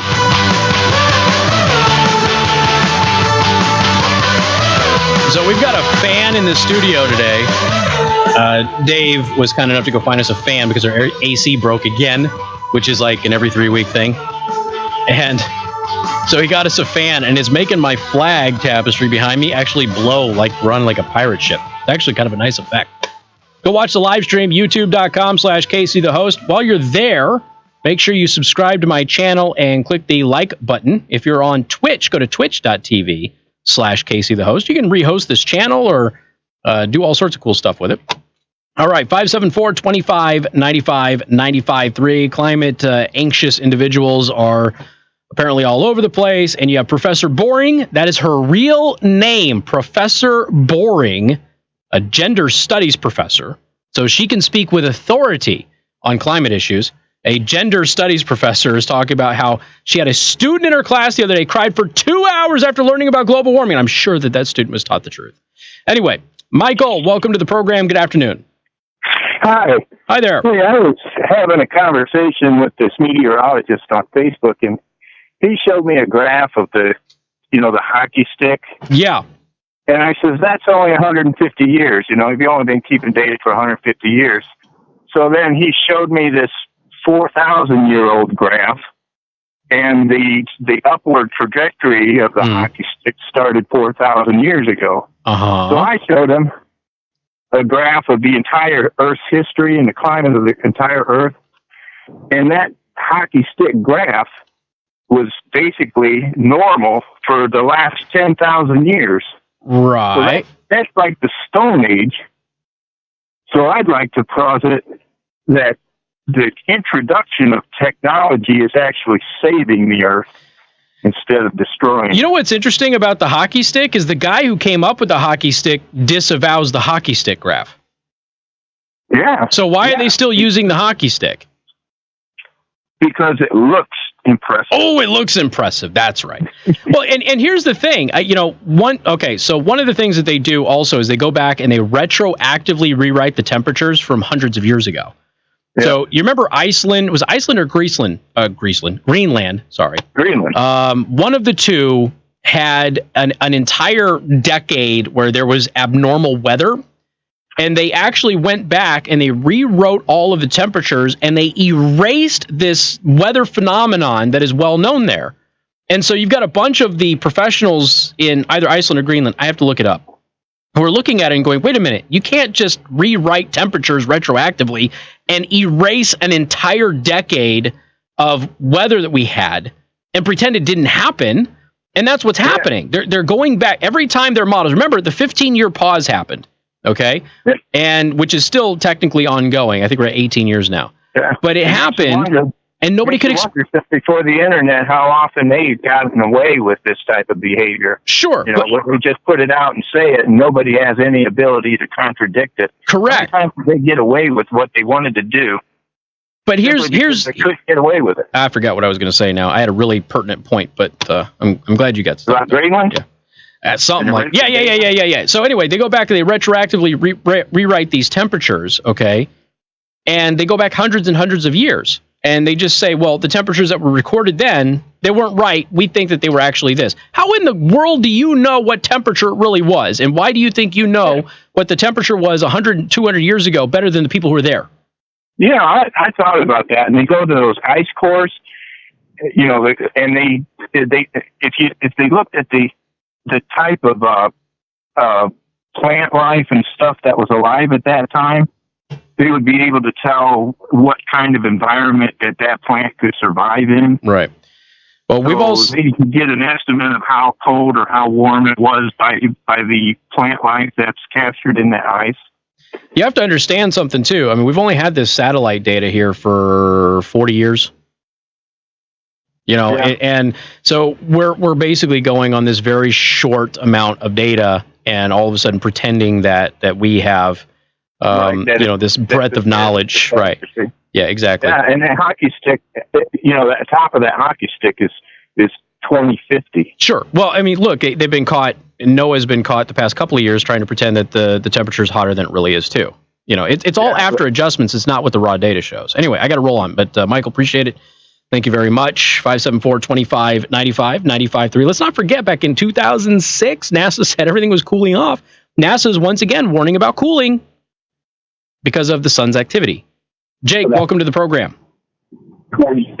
Sure. Well, hello, Jake. hello. Hi. Hey, what's up, Casey? Not much, man. How you doing? Hey, not too bad. Hey, listen, I grew up in the 80s, and there was this cartoon called Captain Planet. Yeah, I remember Captain Planet. Yep. Yeah, you know what? I think the best way to help some of these liberal folks who are having these issues with this planet and climate change stuff is just to go show them that and let them see how ridiculous it all is. Because, I mean, it's just so frustrating to see people's emotions and anxieties being preyed upon by these people who are perpetuating these lies. So Captain Planet, one of the central points of Captain Planet was that the rainforest was disappearing and that we were chopping down all of these trees, and it was these evil logging companies and all of that was doing it. And yet we have more trees now than we did when Captain Planet was around. Ding, ding, ding. So, again, some of that is conservation effort, and some of that is new forest that we hadn't actually calculated before. I mean, some of this came out last year, but there's nothing wrong with conservation efforts. Taking care of the planet is a great thing. Let's just not pretend that we're all going to die because of our SUV or hairspray, especially when it's never been proven. So let's just. And like I said before, let's run through this, because a lot of these climate models as well actually show that a global warming would be positive. It would actually benefit more species than not on this planet. Okay, so if we're going to get to a point where we're going to get into an environment where, hey, you know what, deserts are going to shrink, but there's going to be more vegetation, more usable soil for food. All this should be considered a good thing for the vast majority of creatures. No environment is going to be good for all creatures. So yeah, there might get to a point, if it was true, that the polar bears might have to start turning brown. But okay. Yeah, well, I'm glad you said something about the animals, because I was actually on CNN's website today, and I was just amazed at how many articles I saw about people being bad and how we are, killing all these species and all these animals everywhere. And it's like, what's the panic? Why is there such a big push to label mankind as bad and people as evil, Well, and animals go extinct every single day. We discover new animals every single day. And that's one of the reasons that I bring it up, is that, look, we think we know everything about every little molecule of this planet, and yet here's a creature that we didn't even know existed, and we just discovered it. Oh, yeah. The giant squid, not too long ago, was a myth, okay? And we have found it. So it's real. It's not a myth, okay? It's not an old sailor's tale.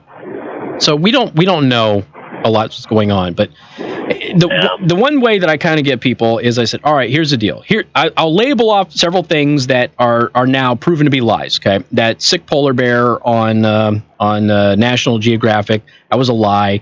The Adelaide penguins disappearing and dying out, that was a lie. They just moved. You go through some of these stories and you go, all right, so those were all lies, right? You go, okay, why does, if it's so bad, why do they need to lie to you in order to make their point? Yeah. Anybody who needs to lie to you to convince you that their argument is true is probably making everything up. Yeah. So there you go. All right. Hey, I appreciate it. Thank you so much. Love talking to you. You bet.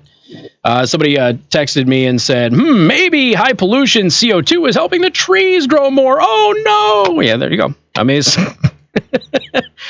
when you hear people like Elon Musk tell you that there's only so much carbon that can go into the atmosphere. What? No, dude, it gets kind of gobbled up and recycled. It doesn't just stay there, okay? And look, when we had the pause, which is still technically going on, and temperatures trended down a little bit for several years there. When we had the pause, they kept going to the climate scientists and going, why are temperatures not rising then? What's going on?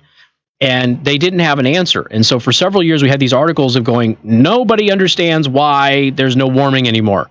Everybody's trying to figure out what's going on. So then what they did, and this is where one of the ClimateGate scandals comes in, is they got together and they said, let's go back in time and retroactively change the temperatures to make these temperatures artificially start looking like they're going up again. So they went back like 100 or 200 years, I forget which one it was, and they started changing the temperatures.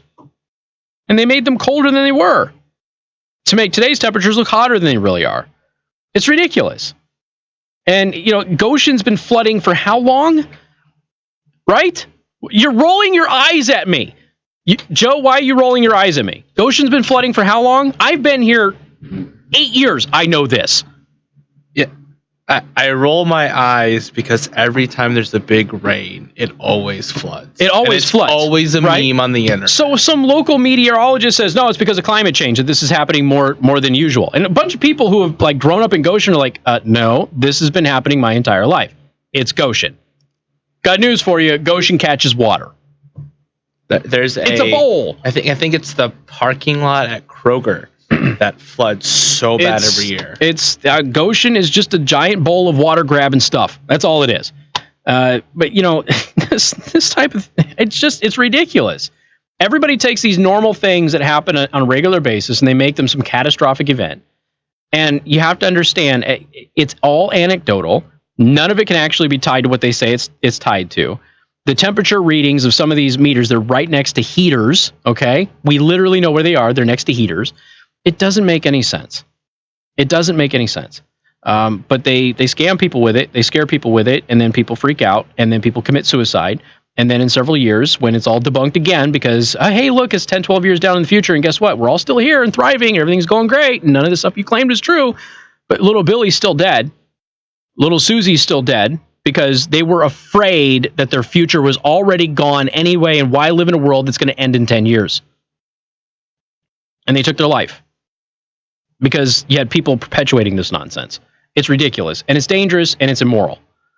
MNC News Time is 4:33. Time to check out Masters Heating and Air Conditioning online at mastersheatcool.com. Masters gets there faster.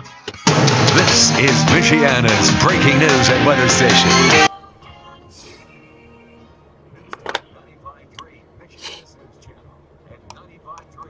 Oh, after you said this thing about Thanos, the first comment that popped up said "fucking face."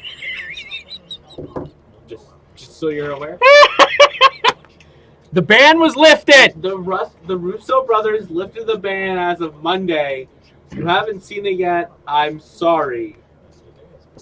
Now, here's the other question, though. Me telling you that Thanos dies in like the first 10 minutes of the movie, does it really matter?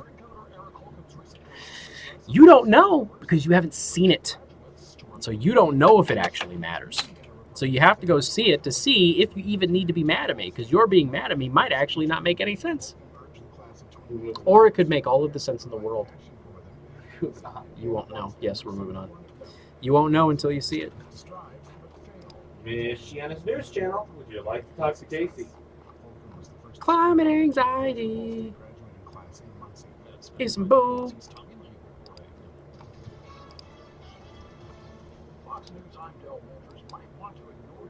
Boink. He was talking about the suicides in relation to climate change. Climate anxiety. The Russians are still trying to meddle in the U.S. elections. FBI Director Chris Wray testified before Congress.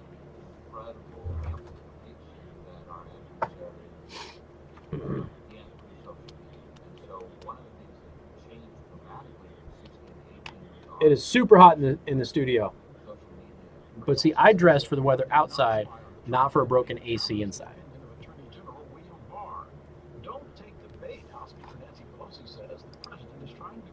Okay, I'll pass that on to Casey.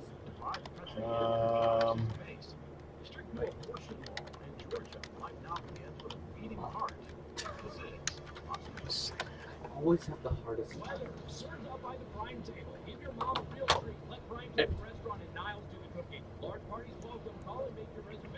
Okay, yeah, so the revision erased the 1940s. So in the 1940s, there was an extended period of warmth in Greenland and Iceland.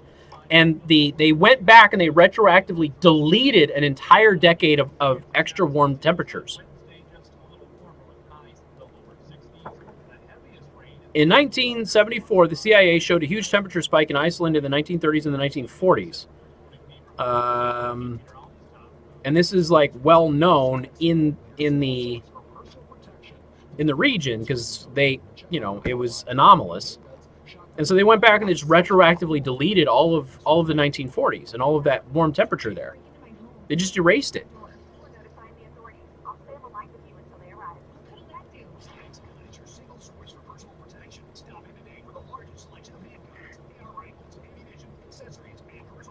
They just erased the data.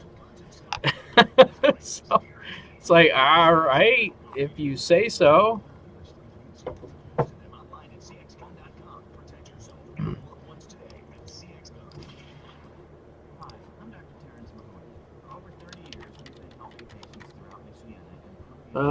Injuries reported in a Denver area school shooting. That's the latest. Let's keep an eye on that.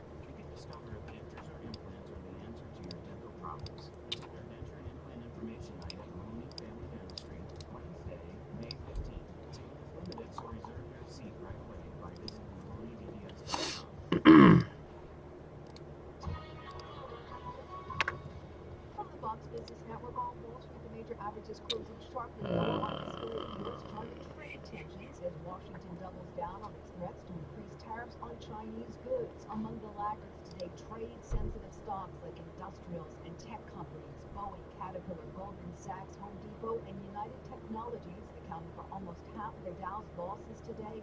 The Dow having its biggest drop since the beginning of January, folding 473 points. The Nasdaq down 160, S&P 500 down 48. And let's see.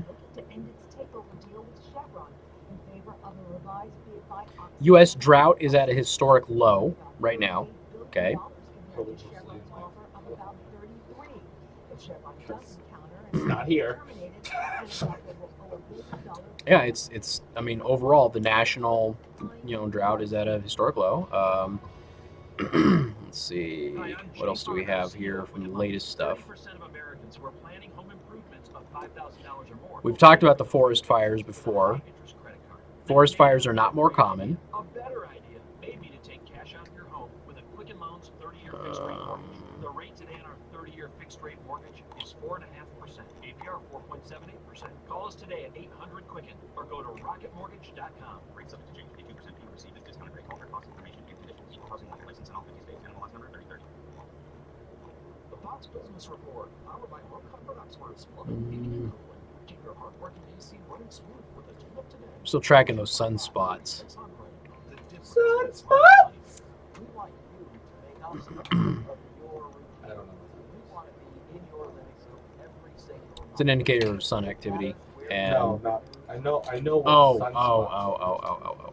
As fast and as accurate as possible. That's the difference. It's not. Casey, I'm almost 65. I have no clue how many times Shanklin Park is flooded in Goshen. So many times I can't count them all. I am a graduate of Manchester College with a double major, one in biology and the other in environmental studies. Back in the early 1970s, it was global cooling. Yes.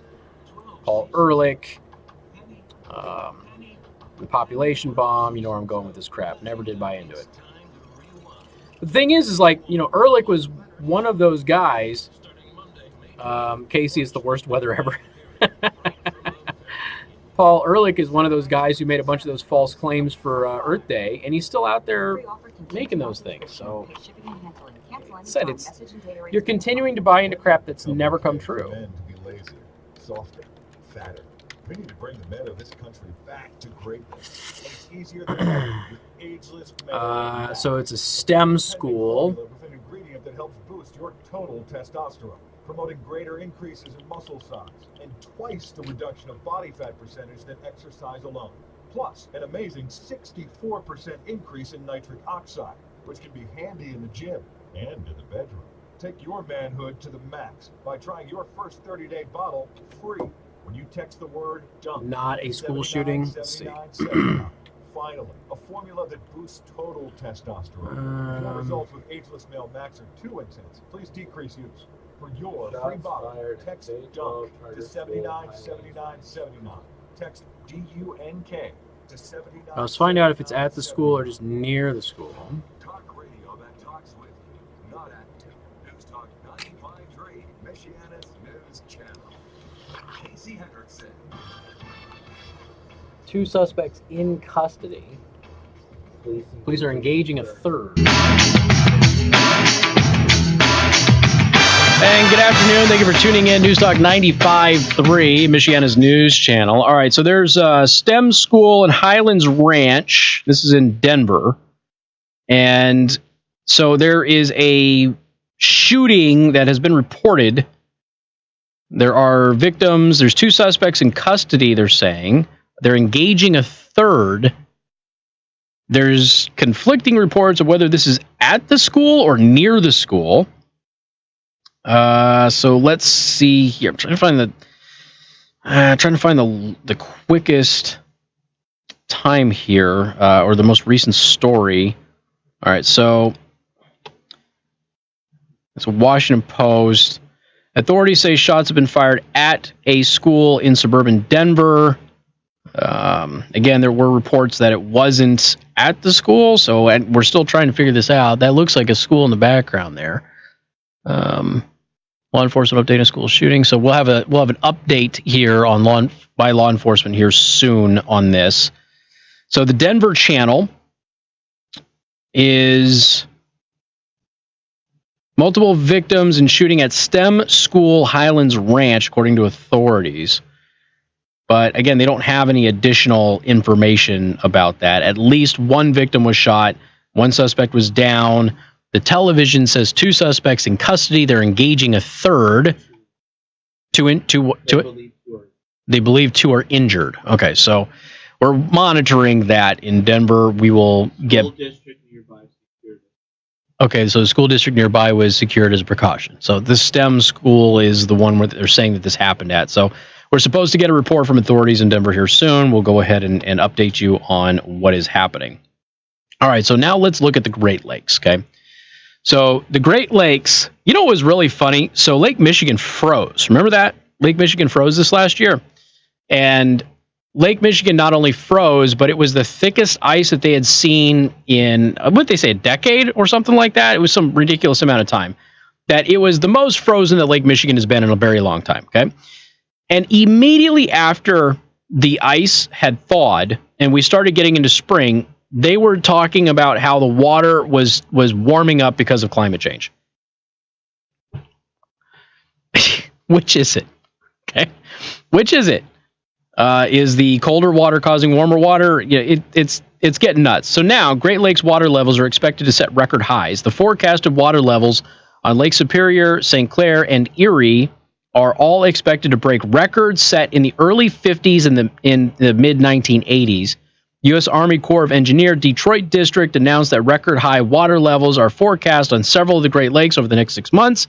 Lakes with forecasted record highs include Superior and Erie, as well as Lake St. Clair. Lakes Michigan, Huron, and Ontario are currently forecast not to reach record highs, but very high water levels are expected there as well. Several months of wet weather, including a significant snowpack across the northern Great Lakes Basin and recent heavy rain events have pushed water levels higher than originally forecast, said Keith Kompoltowicz, Chief Watershed Hydrology at the U.S. Army Corps of Engineers in Detroit. The Great Lakes region will also continue to see the threat of coastal flooding and shoreline erosion, especially during storm events. Water levels and flow rates in the connecting channels of the Great Lakes are also high and could possibly lead to localized flooding. All right, so that's the latest on that. I've talked about Hoover Dam quite a bit in my life. Hoover Dam and Lake Mead going down. You can see the bleaching, everything on the canyon, but that bleaching is where the water level was artificially high for many decades. So we had this excessive rain, and they channeled excessive water into Lake Mead, and so the lake actually rose beyond what it was supposed to be at. It was actually over capacity for decades. Well, that overcapacity is where that water line is bleached now. So when you see the bleaching, oh my gosh, all the water's disappearing. It's a drought. First of all, the drought in Lake Mead ended a long time ago. Okay, it ended before I even moved here. Then it went back into a drought, and then that drought ended, and then it's back into another drought, I guess. But the United States right now, I was just reading it during the last news break. Drought rates in the U.S. are at record lows, which means we have a lot of water in the U.S. right now. So things are moving along swimmingly. Swimmingly. Water. Yeah, funny. High water levels. It was a good joke. It's my Monday. What do you want from me? So we have the fear-mongering that's been happening at Lake Mead. But, people at Lake Mead have said for a long time, well, one, the lake was high for, unusually high for many decades. And now it's getting back down to those normal levels. Oh, and then there is the interstate, water divvying that was happening. California recently was awarded more water than before, so more water was flowing out of Lake Mead than had typically flown out of Lake Mead to go to California for farming. And so Nevada got to retain less water than they used to have. So Lake Mead not only had come down normal levels to a normal elevation, but extra water was leaving the lake and not staying in the lake in order to go ahead and accommodate farming in California. So all of that led to the lake dropping down. Well, this, of course, people who are fearmongers are going, oh, look, the drought is causing, because of global warming, the drought is using up all of the water and everything else. Sorry, I had to sneeze. But all of that was not true. All of that was because the lake was artificially high for decades, and California allocation of water, then previously some more water left the dam than was originally going to be there. But all of this fear-mongering that was happening as a result of it, all of those new people moving to Las Vegas and Clark County, they're looking at it and they're going, oh, we just got to save the lake. The lake's not going anywhere. The lake is fed by the Colorado River, which is fed by the snow on the mountains, which are at record levels every single year. The lake's fine. So I got a text message here from somebody, and they were where'd they go? Casey, I'm almost 65, and I have no clue how many times Shanklin Park is flooded in Goshen. So many times I can't count them all. I'm a graduate of Manchester College and a double major, one in biology, the other in environmental studies. Back in the early 70s, it was global cooling, Paul Ehrlich, and the population bomb. I think you know where I'm going with this crap. Never did buy into it. Ehrlich was one of those guys who was running around telling you that we were all going to die when they founded Earth Day, and none of his predictions have come true. And he's still out there. He's touted as one of these people and one of these founding fathers of this whatever. It's nuts. Casey, of course, the water is getting warmer. It's climate change. The climate changes every season. Duh. Gotta love tree-hugging people on the left. It's not always on the left, though. I mean, it's just, there's a lot of people on the right, too. They're just too scared to go against it because what if they're wrong? So about every 30 years is a nasty climate change and the Great Lakes over high levels, yet the lake's supposed to dry up in almost 20 years or so. Weird how that happens. Again, all of their predictions are wrong. None of them have come true. They keep making them. They keep recycling the same old predictions. They're wrong again. People keep buying into it, and somebody's got to stand up and just go, look, every time you tell us something catastrophic is going to happen, it doesn't. So maybe we don't want to believe you anymore. Like I said, if the planet does warm up the way that they're saying it is, and there's no evidence that it is, but if it were to do it like they're saying, would that actually be bad? It could actually be a positive thing for the planet and for our species. But nobody stops to think about that. They start to think about the newt that'll dry up in some puddle in somebody's backyard or something like that. That's the thing that gets ridiculous. All right, we got more coming up. News Talk 95.3, Michiana's news channel. Casey Hendrickson. News Talk 95.3, Michiana's news channel. Your breaking news and weather station. You having issues with the stream today? Meet regularly for breakfast, lunch, or dinner. Just call the Prime Table to reserve tables for your next gathering. Do I have any dropped? Yeah, I've got some dropped frames. Yeah, just something going with the internet today, folks.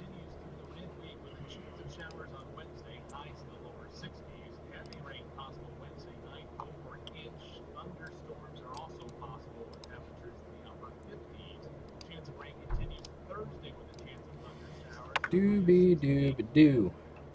We're in hour 2 now, right? Based on the time of my clock.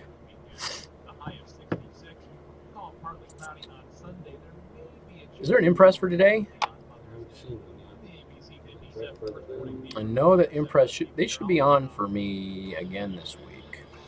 But If they're not, they're not. And we'd like to extend a sincere thank you and deep appreciation of your donations. $183,743, Michiana. All right. Hour 2. Yeah, you have one. From the bottom of our hearts, thank you. For Impress. Presented by Newstalk 95. Cool. News Channel, your breaking news and weather station. Problem with the internet? Got to be climate change. Truthification Chronicles. I like that name. That's funny. Well, I mean, this cable, too, for the internet doesn't exactly snap into my computer. It's missing the little clip, so maybe it's a little loose. So I jiggled my cable a little bit. Maybe that'll help you out.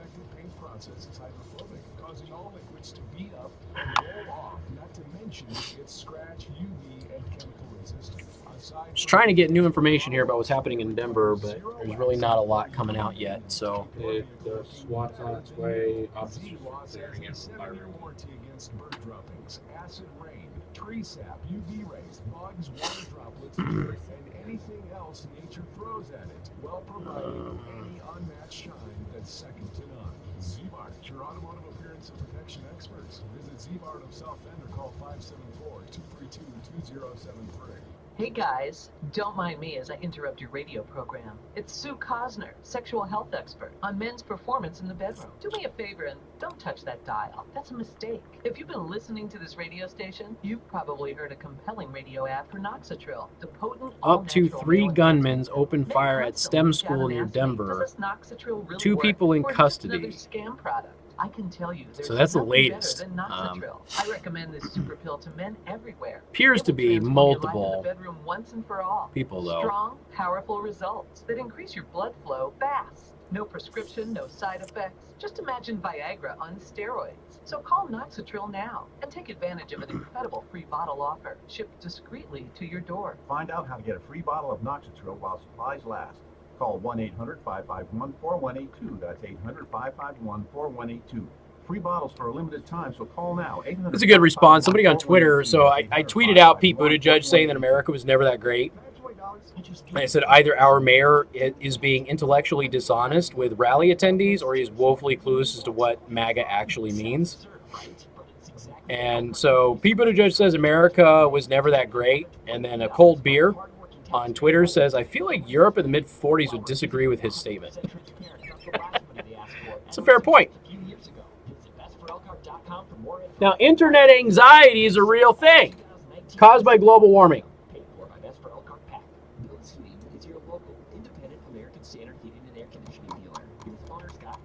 What's up, mommy? We're a pretty close-knit group. Not only do we have a gym with but our employees are like family as well. Wait, is Champions League happening right now? Hold up.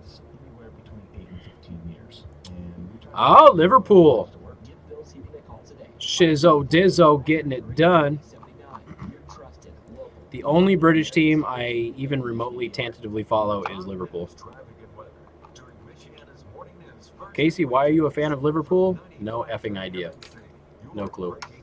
None.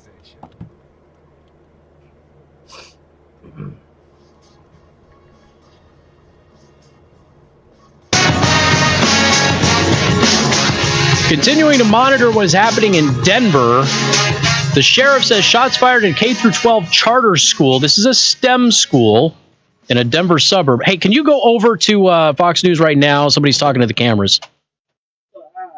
Sorry. You can do it. No stress.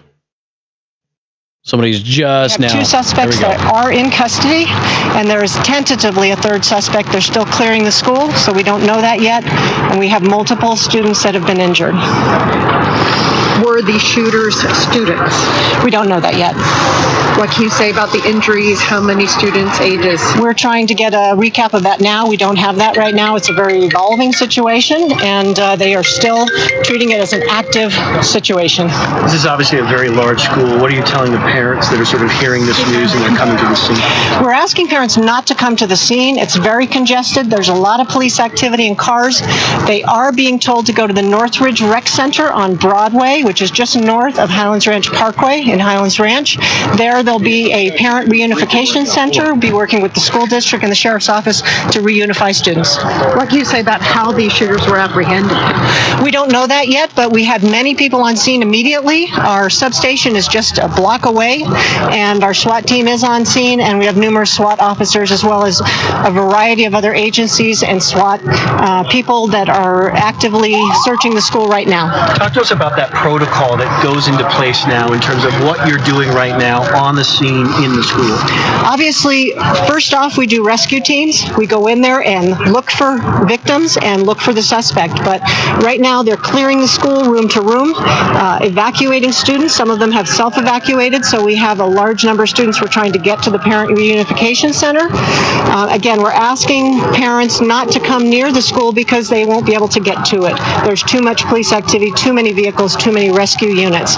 We have multiple rescue units on scene, treating injured and transporting injured, and we will get back to you on how many that is as soon as we can. So this is a K through 12 school, but was this a certain section of the school where this happened, in the high school or the middle school? I don't know that for sure. I'll find that out. Was there a school resource officer present at the school at the time? The STEM school does have a school resource officer. I do not know if they were present at the time. How did you learn about this? What time did this all happen? This just all started within the last hour. How did this sort of initially come in, and was there a call of shots fired? How did this sort of originate? How did you guys first learn about it? I don't know that. I apologize. I don't know exactly how that was called in. Do you give any description of the injuries? No, I do not have any description of the injuries. I do know there's multiple students that have been injured.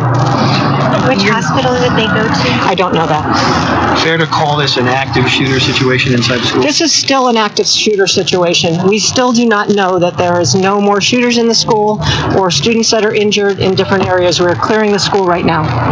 But you have two in custody. We have two suspects in custody. We hope that that's the last. And how do you go about, you say it's fairly common in situations like this to look for any other people that may be responsible for something like this. What are you now doing? You said there's a possibility of a third suspect. Do you have reason to believe there's a third suspect, or is that just sort of normal protocol? I do not know that. Okay, when can we expect another update? We'll give you an update within the next 15 minutes or so. Douglas County. Okay, that is the undersheriff in Douglas County in Colorado, where the STEM shooting happened. So again, two suspects in custody. They are sweeping the school for a third. They are continuing to evacuate students. She did say that multiple students are injured. She does not have the nature of those injuries. She expects to update the press in another 15 minutes or so. Of course, that is fluid. This is a developing situation that all depends on how things develop on the ground. But really quick in getting to the public and letting everybody know what was going on. Two suspects in custody. Multiple students are injured. The nature of those injuries, the severity of those injuries, not known. They're sweeping the school for a possible additional suspect, though she doesn't, she's not acknowledged anyway that they have reason to believe there's a third suspect. It's just that they are going through that process to ensure that there isn't. So there may be an additional one, there may not be. But two suspects in custody, multiple students are injured. Again, this is in a STEM school, which is a charter school in Denver, or in a suburb of Denver, I should say, in Colorado. And they're expecting another update in 15 minutes or so. So right now we don't have any additional information other than that there are injuries, there are suspects in custody, and that they are continuing to sweep the school for more suspects. We have more coming up. News Talk 95.3, Michiana's news channel.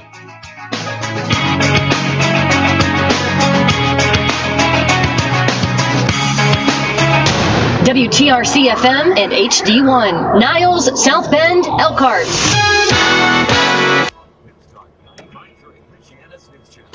I mean, good Lord. She just said we are treating this as an active shooting situation, and then the first question the guy asked is it fair to say that this is an active shooter? Yes, you idiot. She just said that. Like, you're this far away from her.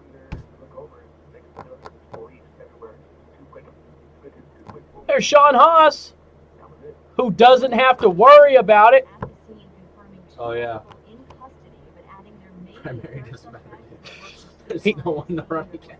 He did. Although I think somebody just, there is a Republican running against him, but nobody knows who they are. Not to be mean, I'm just saying. Sean Haas has it. So So Mueller, or Mueller. I think his is pronounced. Yeah, Mueller, because nobody can figure out what their damn name is. So Mueller, I just had a friend of mine say that Mueller asked to speak to their church or asked to attend their church. And they said, yeah, anybody can attend. We're not going to acknowledge you. And then he didn't show up. Man, how dare they? How dare they not give me a free public forum to advertise myself at your church? How dare they not let me use your church as a campaign ploy? Separation of church and state's a thing? What? AK-15s? Are you Russian by any chance? Fully automatic AK-15 machine gun with bump fire stock. Don't forget, it's a sawed-off as well. May have a 304 grenade launcher. The amount of words you just said should not go together like that. Oh, well, they shouldn't go together anyway. None of them work. I'm firing fully automatic. Yeah, I would be firing my fully automatic weapon as fast as I can. I'm just using What? CNN's data. Oh my god. Buttigieg cast last vote as mayor. Man, I don't give a damn. And he voted for Mueller.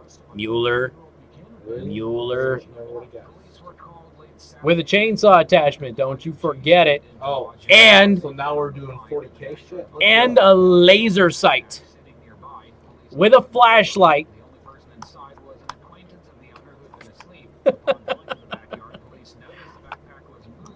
Oh God, Crenshaw went on The View. Crazy.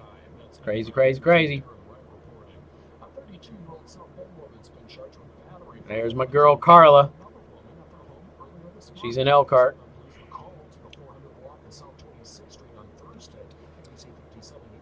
All right. Should we just go to CNN.com for fun and giggles? CNN.com.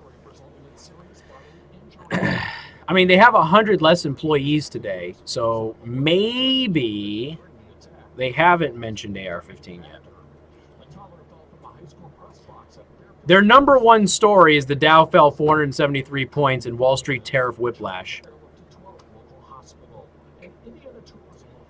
It's not even a big drop, but okay. Anyway.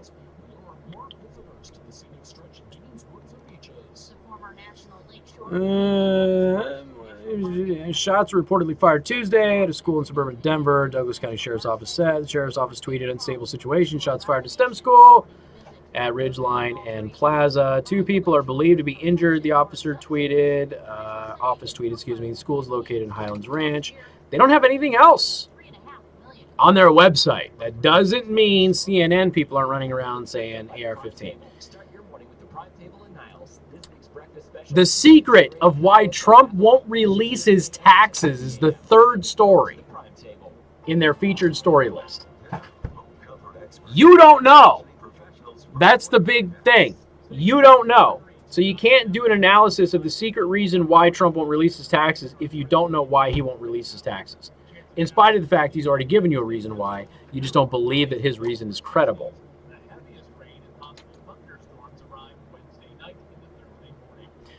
Officer says he shot a 14-year-old who had a gun. Boy says he was unarmed. These are all CNN stories. McDonald's joins the meatless burger trend.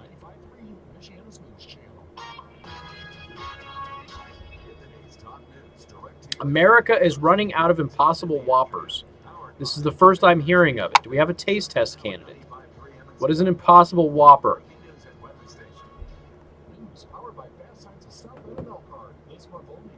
Is the Impossible Oh, that's the plant-based meat alternative thing. I mean, look, I'll taste test the hell out of it, but let's not pretend it's meat. It's not. So do we have the Impossible Whopper in Michiana? You have lots of questions and you're afraid. At APTA, we believe in patient-friendly dentistry. I don't care about your stupid little commercial. Help you make good decisions based on your individual Yeah, it's the vegan thing. Is that you or is that me still playing it? goals. If dentures are in your future, Afton is the place for you. I mean, no, I don't want to play it. It was a commercial. It was okay. I was just asking because I was off of the page and it was still playing. Okay, here's where to get Burger King's Impossible Whopper. You won't be without teeth even for one day. This could be a life-changing experience. So this is their vegan For a free thingamajig. consultation, call Afton on Douglas Road in Mishawaka at 277. As of April 1st, select Burger King restaurants in the United States started testing the Impossible Whopper, which is funny because it was April 1st. Ha ha ha. Small business owners are offered up to 45% off select computers with Intel Core processors. Plus, get additional savings when you call Adele Small Business. Oh, Burger King actually did the Impossible Taste Test, which showed testimonies from a number of loyal BK fans. Additional savings valid May 6th through 88. One customer claims he eats 2 Whoppers per week, while others profess their undying love for beef. But in the video, they're giving Impossible Whoppers, thinking that they're eating a beef Whopper. But based on their responses, they couldn't tell the difference. And basic motorcycle policies start at just $75 a year. Sure, I know, right? that doesn't at all sound like a fake taste test. I know, right? I have to stop, don't I? And this is what that same commercial sounds like on your motorcycle. Yeah, even our commercials are better on a bike. Okay, well, do they have the friggin'... Progressive Casualty Insurance Company affiliate. Okay, ImpossibleFoods.com, Burger King. Talk radio that talks with, not at you. Casey Hendrickson, News Talk 95.3, Michiana's news channel. Chicken isn't meat. It's fake meat. Hey, good afternoon. Thank you for tuning in. News Talk 95.3, Michiana's news channel. I am your host, Casey Hendrickson. Phone number 574-2595-95.3. That is 2595-953. You can also send a text message to 45364. Please put MNC at the beginning of that message. See, currently only available in St. Louis, Missouri. Planet Trivia. Okay, so the Impossible Whopper is only available in St. Louis, Missouri. Okay, so I just ran into this Impossible Whopper thing. We'll have updates on the Denver thing when it becomes available. Latest issue on the shooting at the charter school in Denver is that 2 suspects in custody. They're sweeping the school for a possible third. They don't know if there's a third, and that multiple students are injured, but we don't know the severity of those injuries. So as soon as we know more information, we will let you know. Okay. So the Impossible Whopper, that is the vegan Whopper. And I want to do a taste test on this thing. But it doesn't appear that it's available locally. So I guess we can't. If you go to impossiblefoods.com/Burger King, they say it's only available in St. Louis. So I guess we can't get it here, at least according to the website. So if you know differently and the Impossible Whopper is here, let me know. We will do a taste test on it, and we will see if it's actually, 1, we'll see if it's any good, because it's possible it tastes good. 2, if it tastes like an actual Whopper. Okay, because they're trying to say that it tastes like a Whopper, nobody can tell the difference, yada, yada, yada. All right, so we'll see. Anyway, 574-2595-95.3. That is 2595-953. Can also send a text message to 45364. Please put MNC at the beginning of that message. All right, I want to play some audio. Please cue me audio up. This is Mayor Buttigieg at a rally. By the way, did you know that he cast his last ballot as mayor today? Just letting y'all know. He doesn't get to vote in the general election. He only gets to vote in the primary. It was just on the news that he cast his last ballot as mayor. I thought he would still get to vote in the general, but I guess I'm wrong. Go figure. This is Mayor Buttigieg in South Carolina. This is what he had to say. So many of the solutions, I believe, are going to come from our communities. Communities like the one where I grew up, which is an industrial Midwestern city that is exactly the kind of place that our current president targeted with a message saying that we could find greatness by just stopping the clock and turning it back and making America great again. when that past that he is promising to return us to was never as great as advertised, especially for marginalized Americans. And there's no going back anyway.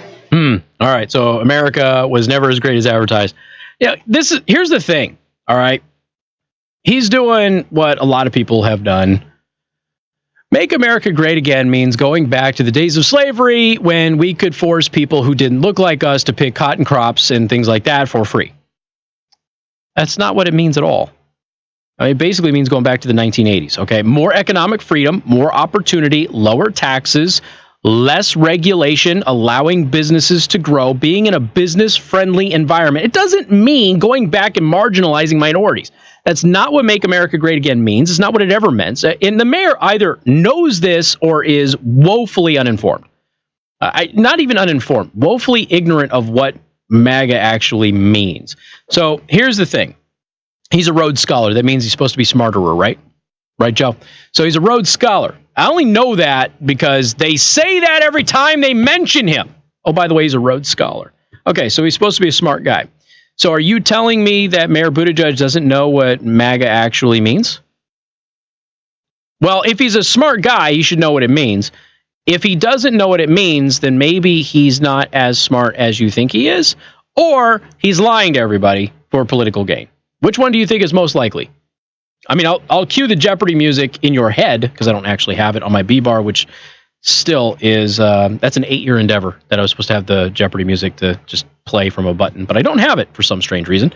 I mean, I'd just be copyrighted on it anyway on YouTube, but he's either lying to everybody or he's woefully ignorant of what Make America Great Again actually means.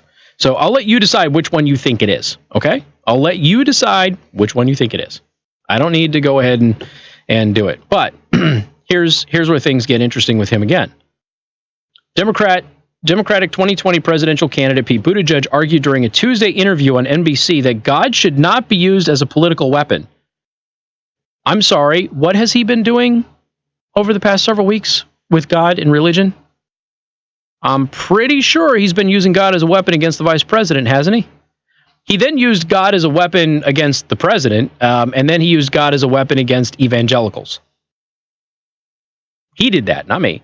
So, Pete, which one is it, dude? Are you going to use God as a weapon or not? Look, if you're going to use him as a weapon, go all in. Use him as a weapon. But you can't use him as a weapon and then back away.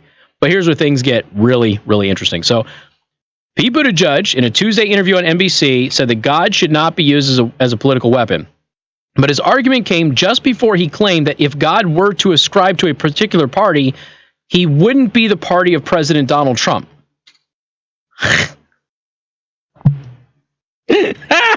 Okay, so God should not be used as a political weapon, but you've been using him as a political weapon. But now, okay, you've changed your mind. All right, I've been using God as a political weapon. I'm done now.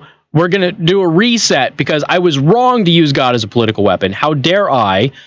So I'm going to go ahead and stop using God as a political weapon now. I realize my mistake, and nobody else should use God as a political weapon either. But if God were alive, he would not be a Republican.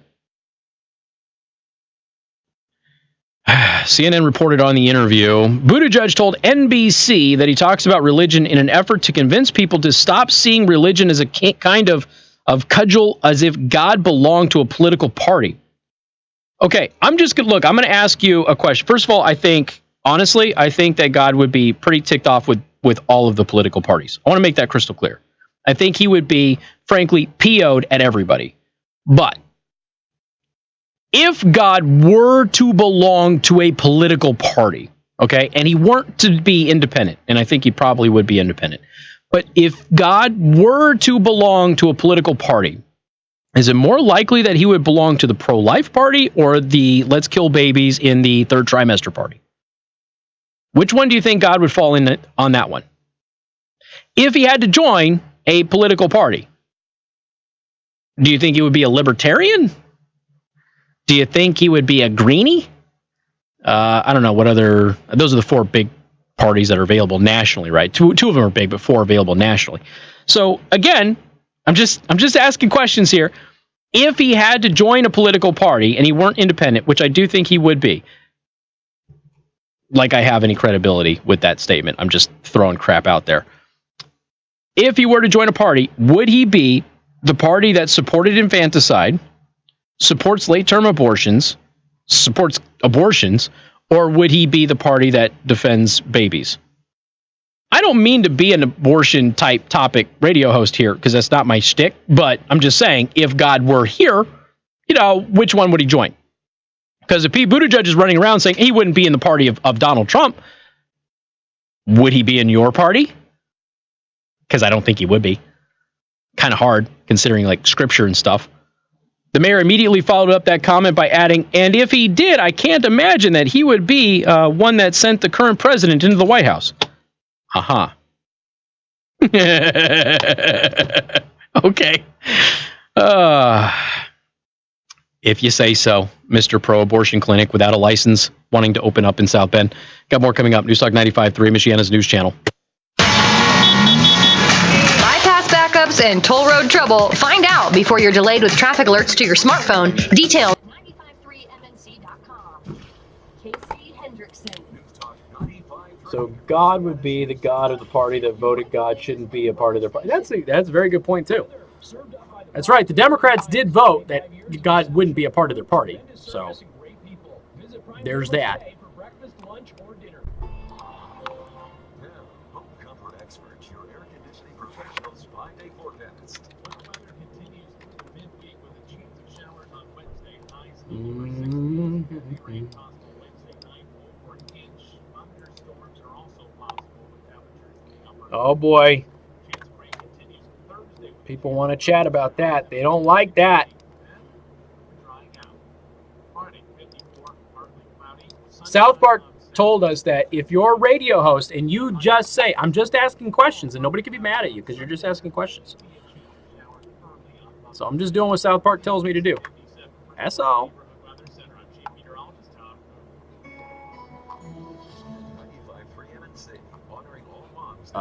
Wait, crap. Is that right? No. Okay. Prize package for your wife or mother from 3 local sponsors. A $300 gift card to the Prime Table Restaurant in Niles. A $250 gift card from Impress Jewelry Creations in Where is... Sorry, I'm pulling up the...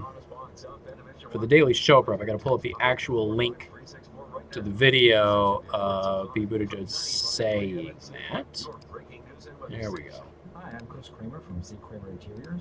The lines that we carry Stickley, Hendrickson, Hickory Chair. Oh, come on. Dang it. Temple Furniture. Why do we carry the lines of furniture we carry? I believe in the quality. I believe that it's a value when you're purchasing something that is of good quality. I'm just asking for a friend, Al. That's all I'm doing, dude. It's a very good point. The styling is typically a little more classic. Just asking questions. Trendy and something you can live with inside town. Can't get mad at me. Commission-based company. So when someone comes in, we're not trying to, you need to buy this because I need to make my commission for the month or for the week.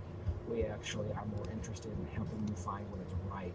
I would rather somebody leave than to buy something they're not happy with or feel that they were pressured into buying. How do you think God would feel about the University of Notre Dame? That's the real question. But I gotta tell you, I spent some time with Phil Martin, the CEO of Impress Jewelers. They're over in the Temperville Plaza in Northport Drive. And different really sum up what they do at Impress Jewelry Creations. They've got customized fully custom design capabilities there are limitless. I was talking to Bill, and the team that he's put together, the years of experience that this team has. Casey, I want a t-shirt that says, why no? No, I don't value education. Places for years and years and years, and it really shows. They have diamonds, regardless of the size, shape, and If you want to try an Impossible Burger, I think Jay's Lounge in Niles has them. But it's not a Whopper. When I say different, I mean they are different. You can feel it the minute you walk into Impress Jewelry Creations. Unisport Drive. Casey, what's up with the new tariffs? My brother is freaking out, but he doesn't like to provide details.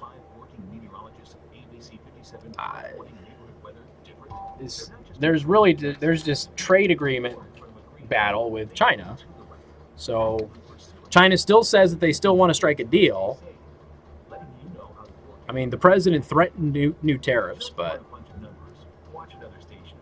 there's no new tariffs that have been implemented.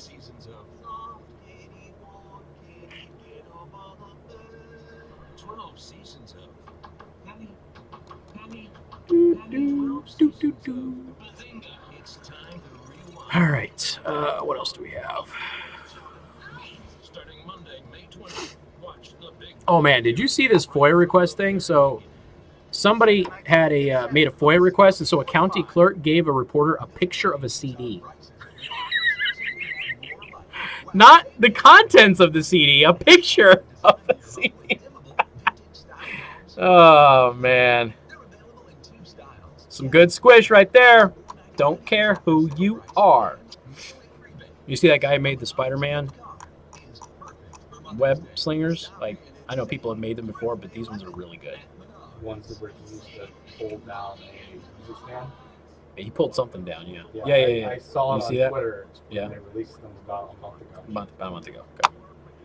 I'm behind on that one.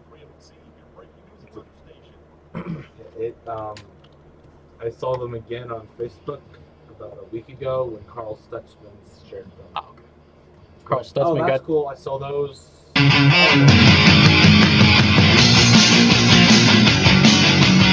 And good afternoon. Thank you for tuning in. News Talk 95.3, Michiana's news channel. I'm your host, Casey Hendrickson. All right, so some of the... What do we have here? Oh, man, just got a whole rash of texts floating in. Still waiting for new details on Denver. We haven't ignored it. Just waiting for them. All right, what do we have here? Where did it go? Casey, that should have been Ice Age, not Ox Age. Oh, that's okay. Let's see. Talking about. Oh, there was a long tweet about how the climate people are still going back to the Ice Age and changing things around and everything else. Casey, if you want to try an Impossible Burger, I think Jay's Lounge in Niles has them. Okay, I'm not opposed to that, but one, they have to deliver. Two, it's not the Whopper, though. I want to try the Whopper. I want to compare so I'm going to get a real Whopper, and then I'm going to get an Impossible Whopper, and I want to do them side by side. Because Burger King is advertising that people who eat 2 Whoppers a week can't tell the difference. And I'm sorry, but no. That's a load of crap. I don't buy that. I don't buy that at all. And the amount of chemicals you would have to do to that thing to get it to taste exactly the same is probably going to give you cancer. Casey, I want a t-shirt that says, why no? No, I don't value education. Good for you. Ding, ding, ding. He's lying. I'm sorry. That is about Mayor Buttigieg, and if he's lying about what MAGA actually means. He's a typical Democrat and liberal Democrat using the same old boring Democrat tactics. Welcome to the Democratic paradox. Only Republicans cannot use religion as a weapon, and Democrats are more than free to do so. By the way, somebody on the live stream pointed out that the Democrats did vote to not have God as a part of their platform. So would God, if he came back and joined a political party, join the party that chose not to have him as a part of their platform? Very good point. By the way, you can watch the live stream by going to youtube.com/Casey the host or twitch.tv/Casey the host. Casey, have to agree with you. God would more laying up with the Republicans, but in Pete's case, you got some very nasty people to make his point. Just saying, I'm not a Buttigieg fan at all. I'm a Trump guy. Well, it seems to me that if Buttigieg is going to make that point, that God shouldn't be used as a weapon while he uses God as a weapon. And I think that God would probably, here's the thing. God's God. And we tend to pull this mortal crap, if you will, that God is one of us. He's not, okay? That was a song, okay, which was about if he came back and was one of us, would we recognize him today? What if God was one of us? Remember that song? It was huge and like super famous and stuff like that when I was a teenager. But if we are going to sit here and go, would God be a Republican or a Democrat? No, because he's not that petty. Right? Joe's laughing. I don't know if you can hear it. Right? I'm just throwing it out there. Wouldn't that make sense that he wouldn't join any party? Just thoughts for the day, but it's only my Monday, so what do I know? 574-25-95-95-3. That is 2595-953. Then somebody asked me about the tariffs. Where did it go, though? Somebody asked me... Okay, Casey, here it is, finally. Found it buried, sorry. 20 minutes ago. I apologize, I'm getting to it late. Casey, what's up with the new tariffs? My brother is freaking out, but he doesn't like to provide details. All right, so tell your brother to stop freaking out, because anytime there's tariff talk with China, there's always a dip in the market, and the market comes back. China still says they want a deal. Everything's fine. There's negotiations. They're trying to gain a position of power. They don't have one. So this is what happened. When tariff fears flare, most other market news gets ignored. That appeared to be the case on Tuesday, and this time, the end of the day, rescue squad arrived a bit too late to clean up most of the carnage. Many of the stocks that helped lead the long rally got taken out to the woodshed as major indices cratered in their worst daily performance since January, which is like just a few months ago. So chill out, relax. The market dropped, 400 something. It's not that big of a deal, okay? Unlike on Monday, the late comeback was a bit muted, with Wall Street racking up sharp losses in the final hour of trading before closing slightly off the weakest levels, okay? Monday's afternoon revival came amid higher hopes of things smoothing out between the U.S. and China. On Tuesday afternoon, the road started looking rougher. If there's one thing markets hate, it's uncertainty, and that appears to be back in a major way. For many investors, this might trigger unpleasant memories of last fall. However, it's way too early to start panicking. People might want to keep in mind that by the end of last week, stocks were arguably priced for perfection, making them extra vulnerable to any bad news. It's not too surprising to see a pullback after nearly 4 months of going almost straight up and revisiting all-time highs. So tariffs are back in the talks. The president has threatened new tariffs on China. China doesn't play ball. China's trying to find a position of strength again. They don't have one. They're doing what they can to gain any power. So your brother shouldn't be freaking out about tariffs. What he should be doing is going, oh, the market is down? Great. Gives me an opportunity to buy things at a discount. And then he will stop freaking out and start enjoying that he is buying shares of company or stocks or whatever he's doing at discounts that will make him more money in a couple of weeks when they go back up, as they will do. So tell your brother to stop freaking out on the roller coaster of the markets and just kind of chill. Take the opportunity of lower prices to buy stuff, higher prices you sell stuff if they're not rallying anymore. Buy low, sell high, buy low, sell high. This is not a hard concept if you're playing the market. And if they're going to be that emotionally fragile about tariffs, they probably shouldn't be in the market. They should probably just chill out. So give them a bourbon barrel beer, okay? Not urine beer, which has the alcohol content of water. Give them a real man's beer and tell them to relax. Things will be fine. There's no new massive tariff dealio to deal with. It's just this continuing negotiation between the two countries, which has been an issue since before he actually even took the White House. So I would not stress about this at all. China has been losing the trade war. They know they've been losing the trade war, but they're trying to do something to gain a position of strength. Remember, China has acquiesced and conceded every step of the way. And right before that happens, what happened? The market's dipped every time. President comes out, says, all right, I'm just going to tariff this, I'm going to tariff that, I'm going to tariff that. And China says, well, then, bleep you. We're going to go ahead and put tariffs on your stuff too. The market dips and China comes back and goes, we're really sorry. We didn't really mean that. Like, can you please not tariff our stuff? That would be great. And then the president go ahead and get some concessions like, oh, they're importing meat. Since we're apparently not eating meat whoppers anymore, China can take the extra meat, and that's good for our beef farmers and our dairy farmers and all of that. So this is, people shouldn't be freaking out about this stuff. I'm kind of surprised that people are spacing out a little bit too much. All right, so Casey, precinct ID scanners. For those of you out there voting, by the way, vote against the referendum in Elkhart. We went over that in 3 o'clock hour because it's silly waste of money, even though polls close here pretty soon. But precinct ID scanners may not recognize older VA health system ID cards, so try to bring other ID cards if you can. Thank you very much for the tip. If you are out there with older VA health system ID cards, the scanners are having an issue, bring another form of ID. Casey, the Impossible Whopper would have to taste the same. BK hasn't used beef for years. I don't buy that. Come on.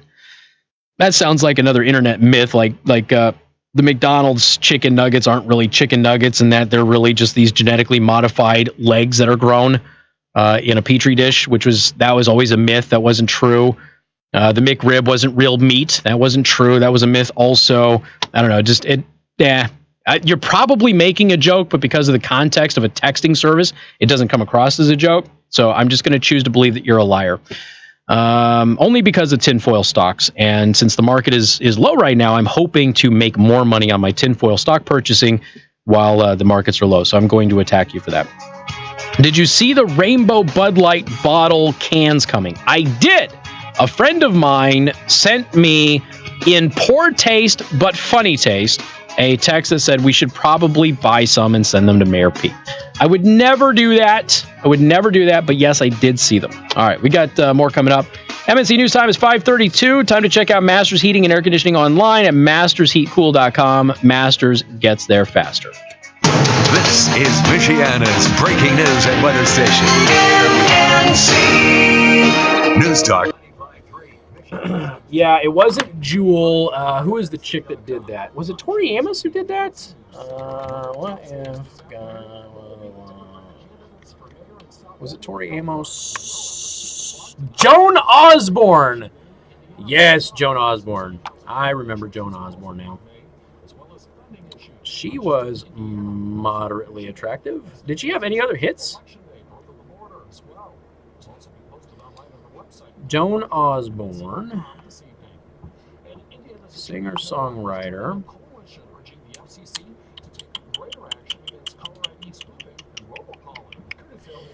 Accolades.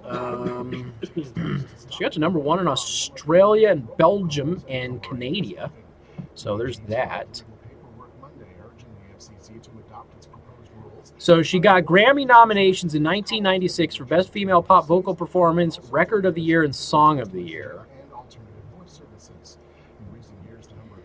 She only had 2 singles in the U.S., One of Us and Dracula Moon. Does anybody remember Dracula Moon? Good Lord, that song was 6.5 minutes long. Okay, I got to look up Dracula Moon now because I don't remember that. So she's a one-hit wonder. Dracula Moon. Hold on. Oh, it's close to Columbine.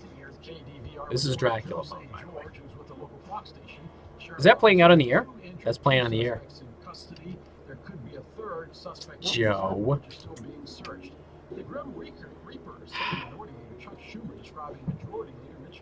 Is that his sister?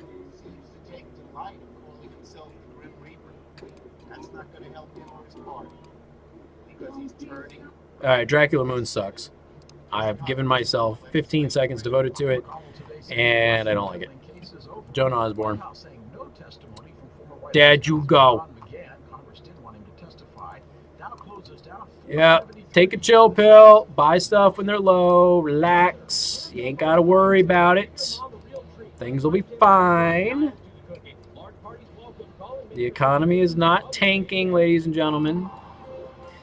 Only in the U.S. can you get all of the economic news that you got last week, at the end of last week, and turn it into the sky is falling this week.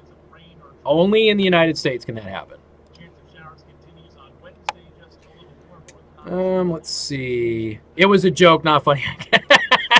It's not, okay, not that it wasn't funny, it was just the texting didn't. Okay.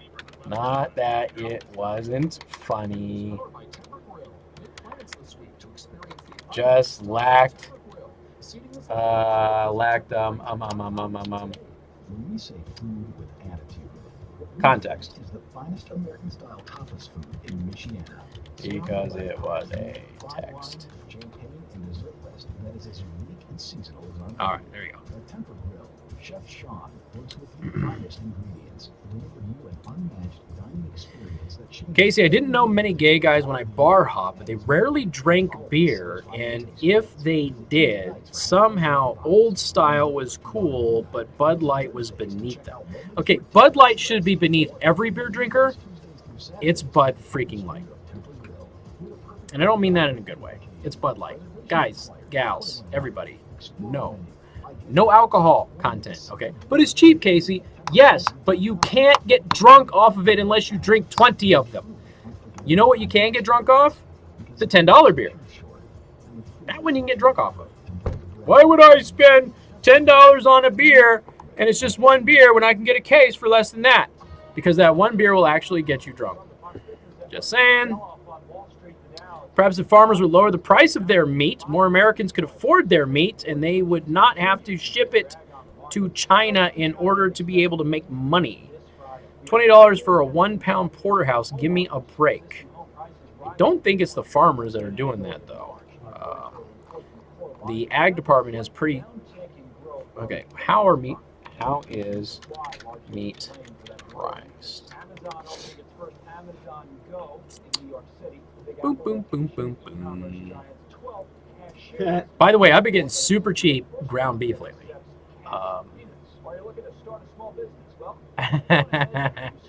Well, yeah, the plot thickens. That was good. That's how you know somebody didn't go see the movie. That's the reason I'm going to see the movie. Okay.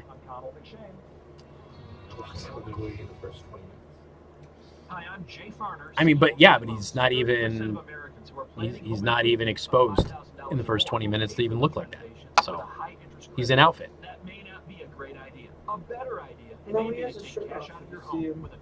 In the first part of the, does he? It's in the first act. It's like the first. Does he? Yeah. That's when we find out when they go to New Asgard. No. I mean healthy version of him. Oh no. Not bloated fat version of him. No. So that's what I'm saying. When somebody you never see original Thor. That's what I'm saying. So when you post that image, that means you've never seen the movie. No. They're saying. Because the girl who I get the comment, the plot thickens. That was funny. But the person who posted, like, this is the only reason I'm going to see the movie. They hadn't seen it yet. You're going to be disappointed. Right. That's the reason you're going to see the movie. I'm just glad I can cosplay Thor. That's true. Thor gave the dad bod an opportunity to be relevant. Yes, but you have to have jacked arms. That is true. His arms were ripped as hell. The makeup was funny, but it wasn't great makeup. His arms were still jacked. They should have done the digital enhancements as opposed to the. Yeah, he was wearing a fat suit. They should have done the digital version of it, like they did with. His arms were still like. When Stark was super skinny, they should have just done the digital version of that. That looked pretty good. It looked good. Because he still had a shirt on, and what they did there, you could tell it looked like he had been. Yeah. He was wasting away. That they did pretty decent. Yes, they did. I am very proud. Casey, was there anything for Niles voters? I thought I heard something earlier today. Well, Berrien County, they had. I mean, you have your primaries and stuff like that, but Berrien County was doing a thing for like the fire department, but it wasn't Berrien County. It was like a township in Berrien County. So, not really. Give us a call or stop by our showroom. Let's get your yeah, so the 74% ground beef, which is super good by the way, is like dumb cheap right now. As long as you're getting 80-20 or 73-17 or 27, whatever it is, you are going to be doing pretty good for ground beef right now. You got it, man. Somebody will tell me if I'm wrong. Really, it's the South Bend mayoral race and the Elkhart mayoral race and the Elkhart referendum that everybody's voting on. That's really what 90% of everybody is concerned about today.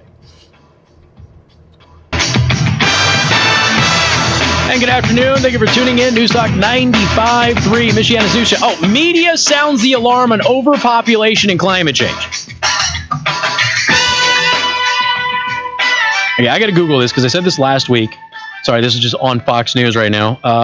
The media is stupid. All right, so the whole population. Okay, the whole population of the world will fit in. I think it's Rhode Island is the state.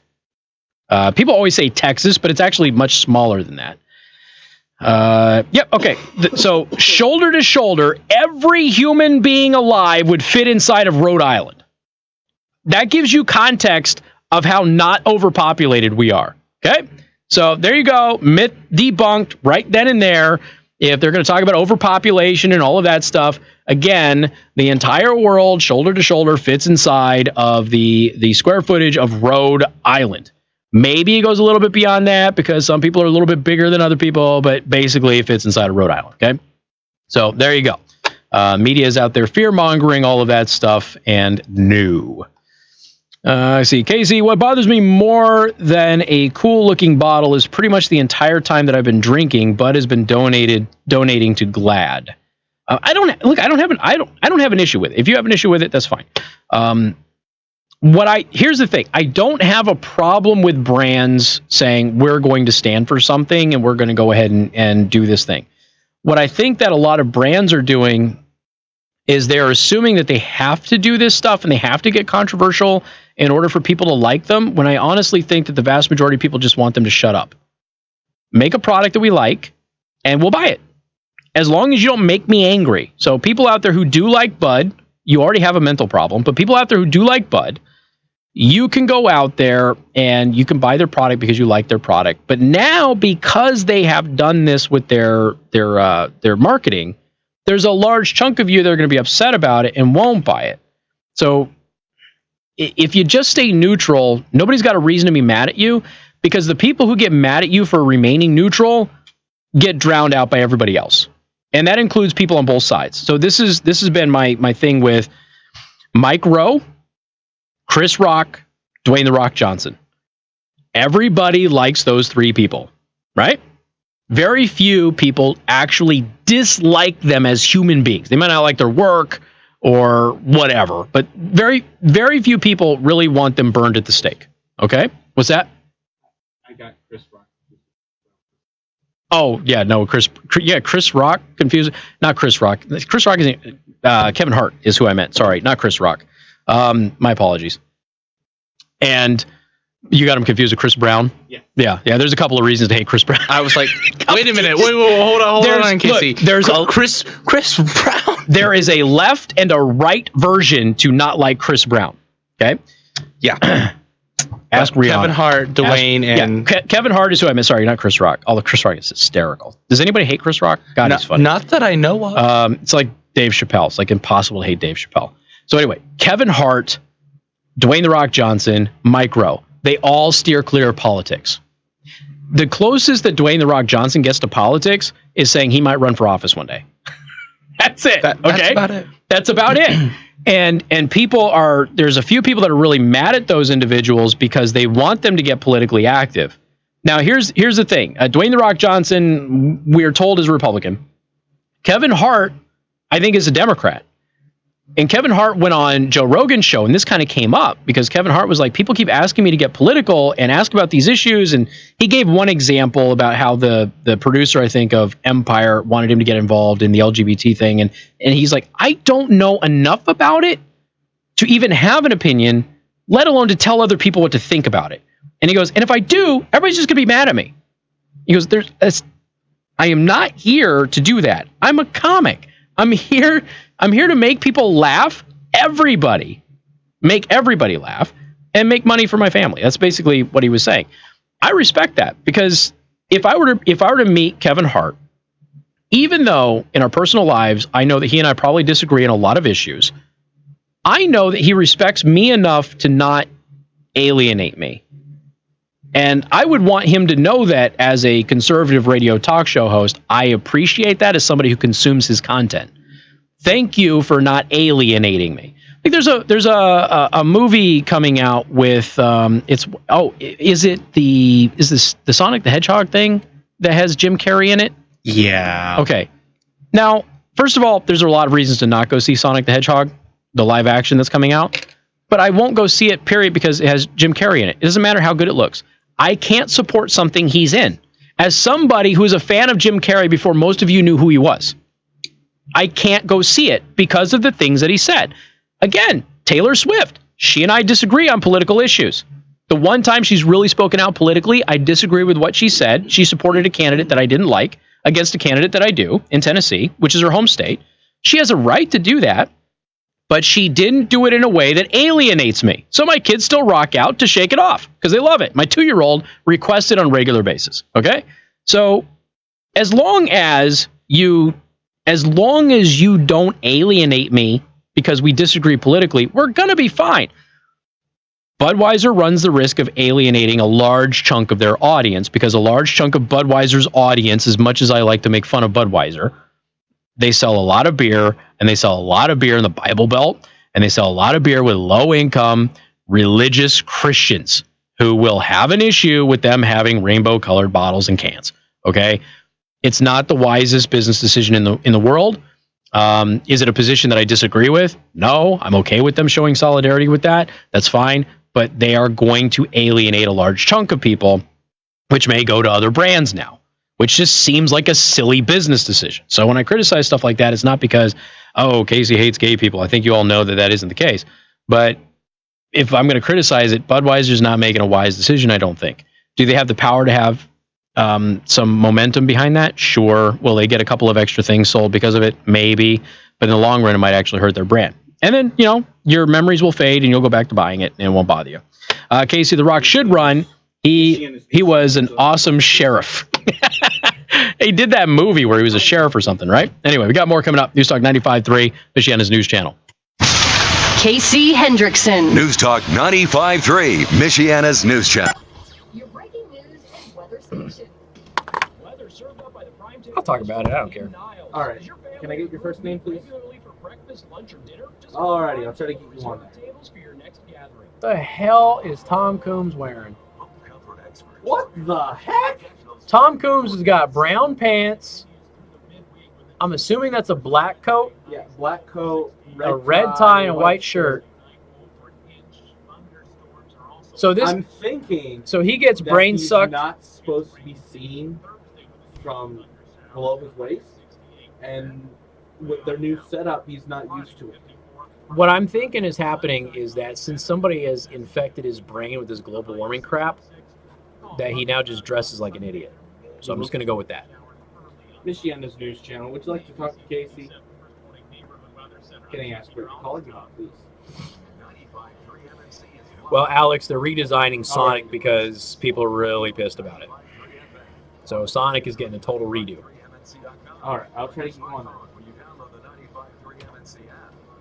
No. Like I said before, I feel bad for artists because I guarantee you they brought it up to the execs like, somebody spoke up. And they were shut down, and now they have to work way too much overtime to fix it. Yeah, some old fart was up there, doesn't understand that, hey, this stuff, details matter. If you're going to make a video game movie, you have got to make the movie like you are making a realistic military drama. The details have to be correct. You can't. Pikachu's a very good example of that because if you look at their stuff, it looks just like it was taken, some details were added, and that's it. And you know what? I saw some people were pissed about the live action. Like they were saying, "Oh, it's as bad as Sonic," and I was like, "What are you talking about?" And I'm like, "Where the hell did that even come from?" No, as a fan of both. Yeah, the Detective Pikachu one, which my daughter wants to see this week, looks fine. With their recent trailers, it looks kind of funny. And their realistic details are done very well. Yeah, no, it looks fine. So in 3 days, when my daughter wants me to go see it, I'm going to take her to go see it. We'll go see it, and she'll be happy, and I'll be happy. Hey guys, don't mind me as I interrupt your radio program. It's Sue Cosmic, sexual health expert on men's performance in the bedroom. Yeah. Do me a favor and don't touch that That's guy. his medium. That's a mistake. If you've been listening to this radio I did Wonderland this morning at 9 a.m., and it was packed.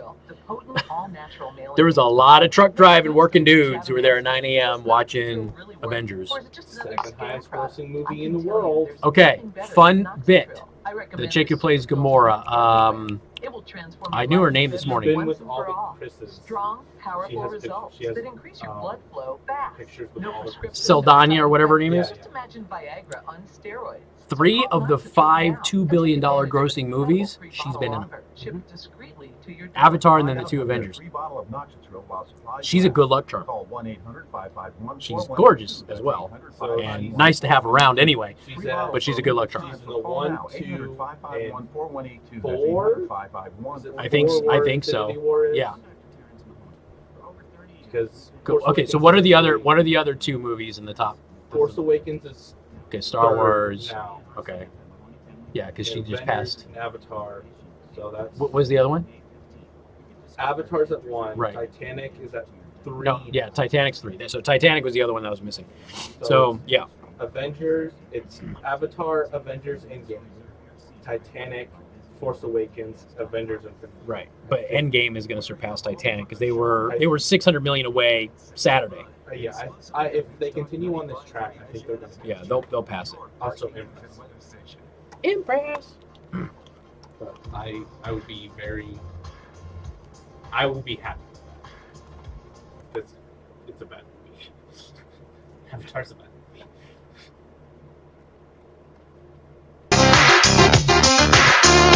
Okay, good everybody. Yeah, whatever. Good afternoon, everybody. Casey Hendrickson here on Newstalk 95.3, Michiana's News Channel. I didn't think my microphone was on. It was. Sorry. I wasn't here yesterday. And I wasn't here yesterday because yesterday was my anniversary. So, yes, okay, congratulations, Casey. Great, anniversary stuff. All right, so here's the deal. I did my anniversary right. Dinner reservations at a nice place, which my wife had me cancel because she said I would rather spend money on a new vacuum because her vacuum just died rather than go to this place. So we went to another nice place, which actually I prefer the other nice place to the original place anyway. So it worked out for me. And I went to Impress Jewelry Creations. All right. So here's the deal. I went to Impress. I talked with Kelly. I've talked about Kelly a lot. Kelly is the person that I usually deal with at Impress Jewelry Creations. She just gets me. Okay. And we had a piece of jewelry picked out. So I told her what I was looking for my wife for our anniversary. And we had a piece picked out. She asked a couple of probing questions, basic stuff. And we had a piece. We had it. So Bill Martin comes out. And I'm talking with Bill and Kelly for, 20 or 30 minutes about a totally separate issue that has nothing to do with my anniversary present for my wife. Nothing. We get done with the conversation, and Kelly looks at me and she goes, before we settle on this, you said a couple of things that made me think that there might be a better option for you and your wife.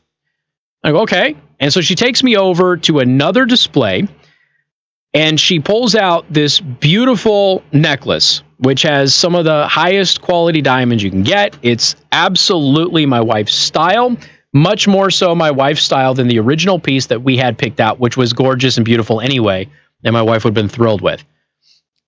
The new piece, based on Kelly sitting there and listening to an unrelated conversation between me and Bill, was the perfect piece. Now, I walked out of there really happy. My wife was shocked and or awed and thrilled when I gave her her necklace at dinner last night. And she doesn't feel worthy, but she is. It's a beautiful piece. It's a Simon G. Absolutely gorgeous. Stunning. But for me, and I told my wife this story, for me, I was most impressed with Kelly's ability to pick out that the original thing that we had for her, although great and would have been wonderful, wasn't the right piece based on a conversation that I had that was not about jewelry. She just picked up on a couple of things and she changed my direction over to the other piece, and she was right. The other piece was the better piece. Because I even described the original piece to my wife and she goes, no, you made the right choice. She goes, I would have loved the other one, don't get me wrong, but I like this much more. So that's the type of quality service that you get at Impress Jewelry Creations. Kelly just listened to everything that I was saying, directed me to the right piece of jewelry for my wife for our anniversary, and it was a flawless anniversary because of that. Go to Impress Jewelry Creations. Mention me when you go in there, please. You can go to impressjewelers.com, learn about some of the amazing brands and the staff and just the phenomenal company that they are, and then visit them in person at 1233 University Drive. They're in City Plaza. Of course, they're in Granger, right next to Temper Grill and C. Kramer Interiors. All right, back to the phone lines. What do we have here? David, welcome to the program. Howdy. How are you? I'm well. What's up? I was just going to say, you were mentioning earlier that Budweiser was supporting GLAD, and some people like it, some people don't. I was just going to point out, they don't really care if people like it or don't like it, as long as you're talking about them. I mean, let's face it, Budweiser's gotten more airtime off of this show today. It's worth 10% of whatever they're putting in. I mean, well, you think a lot of me, and I appreciate that. I mean, somebody just sent me a text and asked if I had seen it. And, yeah, I saw it, and yeah, it's all right. So it turned into 10 minutes or whatever it was. But marketing is great. But if nobody buys your product, then is the marketing is that attention really good? And look, Budweiser's going to be fine. They're not going to have any stock drops because people will forget about it. What happens is Budweiser will tick somebody off. They'll boycott them for a couple of weeks and they go back to their brand. They're dependent on brand loyalists, right? Oh yeah, everybody has their favorites and they stick to them. But Budweiser's getting the attention of all the neutrals right now on this show. Sure. Yeah, I'm okay with that. I mean, Budweiser wants to kick me in a couple of dollars for that. That's cool. I'll take it. Oh, something tells me I doubt they're going to be that nice. Yeah, probably not. All right, appreciate it though. Thank you much. Yeah, I wouldn't mind if, but we haven't had Budweiser they used to advertise the MNC videos that we used to do back in the day. And as a company, I like them tremendously. I'm not a fan of that particular beer, but that's just my personal opinion. Obviously, millions of people disagree with me on that. Dawn, welcome to the program. Hi. Hi there. Just a quick thought on the Budweiser cans and bottles. Mm-hmm. I know in some ways, big corporations, they have their people that they back politically. Sure. And I was just wondering if this wasn't possibly one of those quiet in the background ways of supporting Mayor Pete. I don't think so. Because usually these marketing things are done, a year or more in advance. So I would anticipate that it has nothing to do with his candidacy. Okay. I suppose there's some people. There's been rumblings for a very long time about whether or not he was going to put his hat in the ring. That is true, but how many people at Budweiser knew that? That's true too. He might very well be connected to people that are connected to Budweiser, which would have dropped, the hint, maybe. Mm-hmm. But I don't know that they would have known specifically that he was going to be campaigning or anything like that. I think the timeline doesn't line up. But that doesn't mean that there are some people at Budweiser who are happy about it and are like, hey, this is a happy coincidence. And I'm sure he's happy about it as well. So I'm sure. There you go. Thank you. All right. Thank you, Dawn. Appreciate it. Yeah, usually these things are planned out way in advance. So at least a year. So I would say that that's probably unlikely, but it doesn't mean it's not a happy coincidence for some people. All right, Sean Hannity is coming up next. Thank you for watching and for listening. We'll talk at you tomorrow. I'm Dan Chrisman. I've been a painter all my life. I think it's just in my blood. I mean, all right. Of the cheap beers, I prefer Coors over the Bud Miller. Miller, for some reason, and I don't know what it is, the last 2 times that I have had Miller beer, I have had a throat infection. So there's something in Miller beer that messes with my throat, and I don't know what it is. It's unusual that it would be a coincidence. Thank you, Al. Appreciate it. So something in Miller doesn't sit well with me. I'm just not sure what it is. Of the cheap beers, I prefer Coors. It's a little bit easier to drink. Amberbach of you would say the old school domestic brands, Michelob Amberbach, I think is a really good beer. Michelob itself, not so much. Michelob Light or Ultra, not so much. But Amberbach, I think, is a really good beer as far as daily consumption is concerned. No, I like my good stuff. It's just how I am.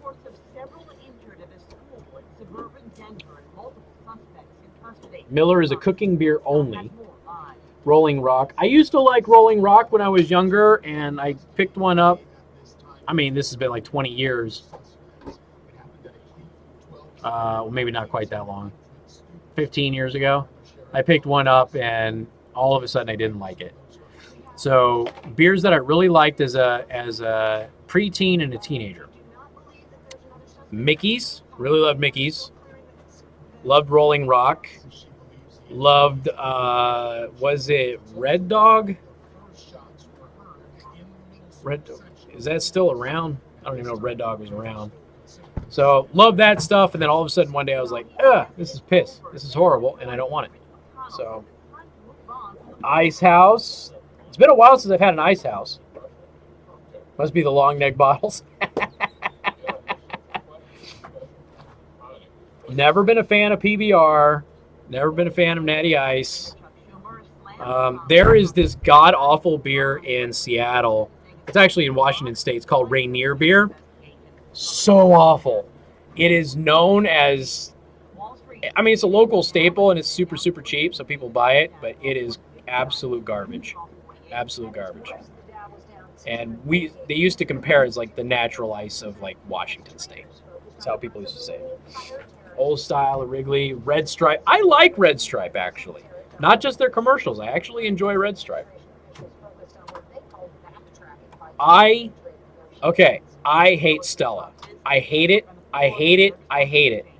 And them pushing Stella as if Stella was somehow a high-class beer is an affront to all of my senses because it tastes like it is a cheap Budweiser-type beer.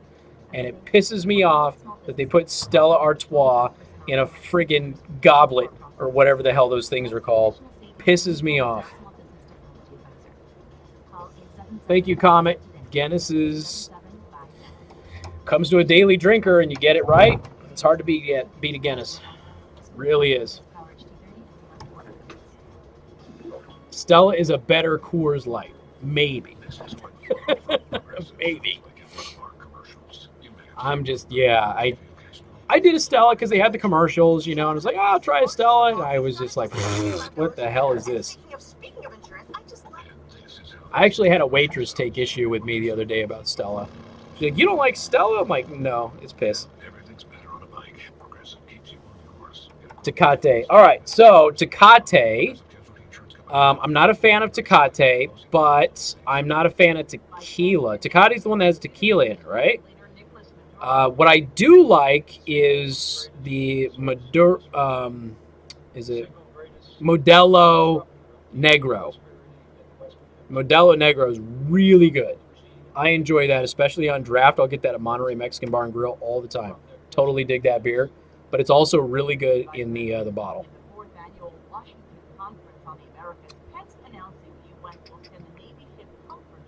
I used to love Heineken too. I'm not a fan anymore. I used to get the Heineken mini kegs. I love Sam Adams. So Sam Adams Boston Lager and Sam Adams Light are both good, and I think they're good beers to have around on a regular basis in your fridge. When summertime rolls around, I always get Sam Adams Summer Ale. Love Summer Ale. I will have the Winter Lager a couple of times. Their Oktoberfest, though, I think is one of the best beers made. Absolutely love Sam Adams Oktoberfest.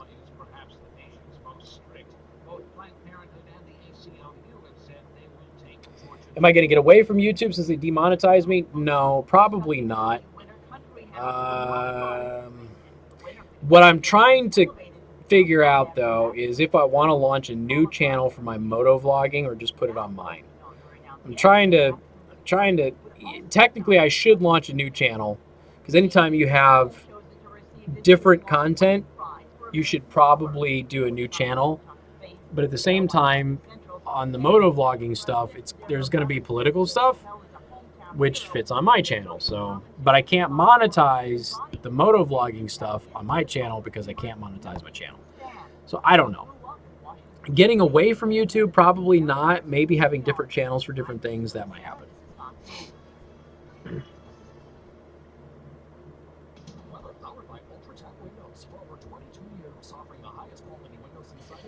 Yeah, I like Twitch. I like doing Twitch. Twitch leaves me alone. They have monetizing options, although Twitch and I are having an issue with my tax stuff because I'm in the middle of a move. And Twitch says your address doesn't match the record, so we're trying to figure out what the hell's going on. So the bits and stuff, I can't get the bits because the tax paperwork didn't go through. So we just got to figure out what to do with that. Once I get moved, they should all settle down. Right now, Oberon's great. Nothing wrong with Oberon.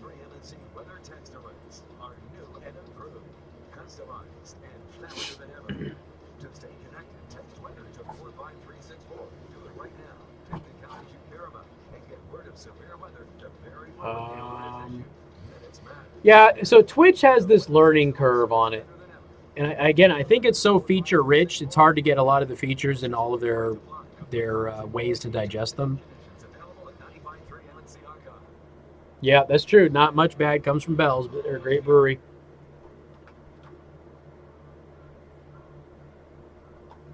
Take care, Mike.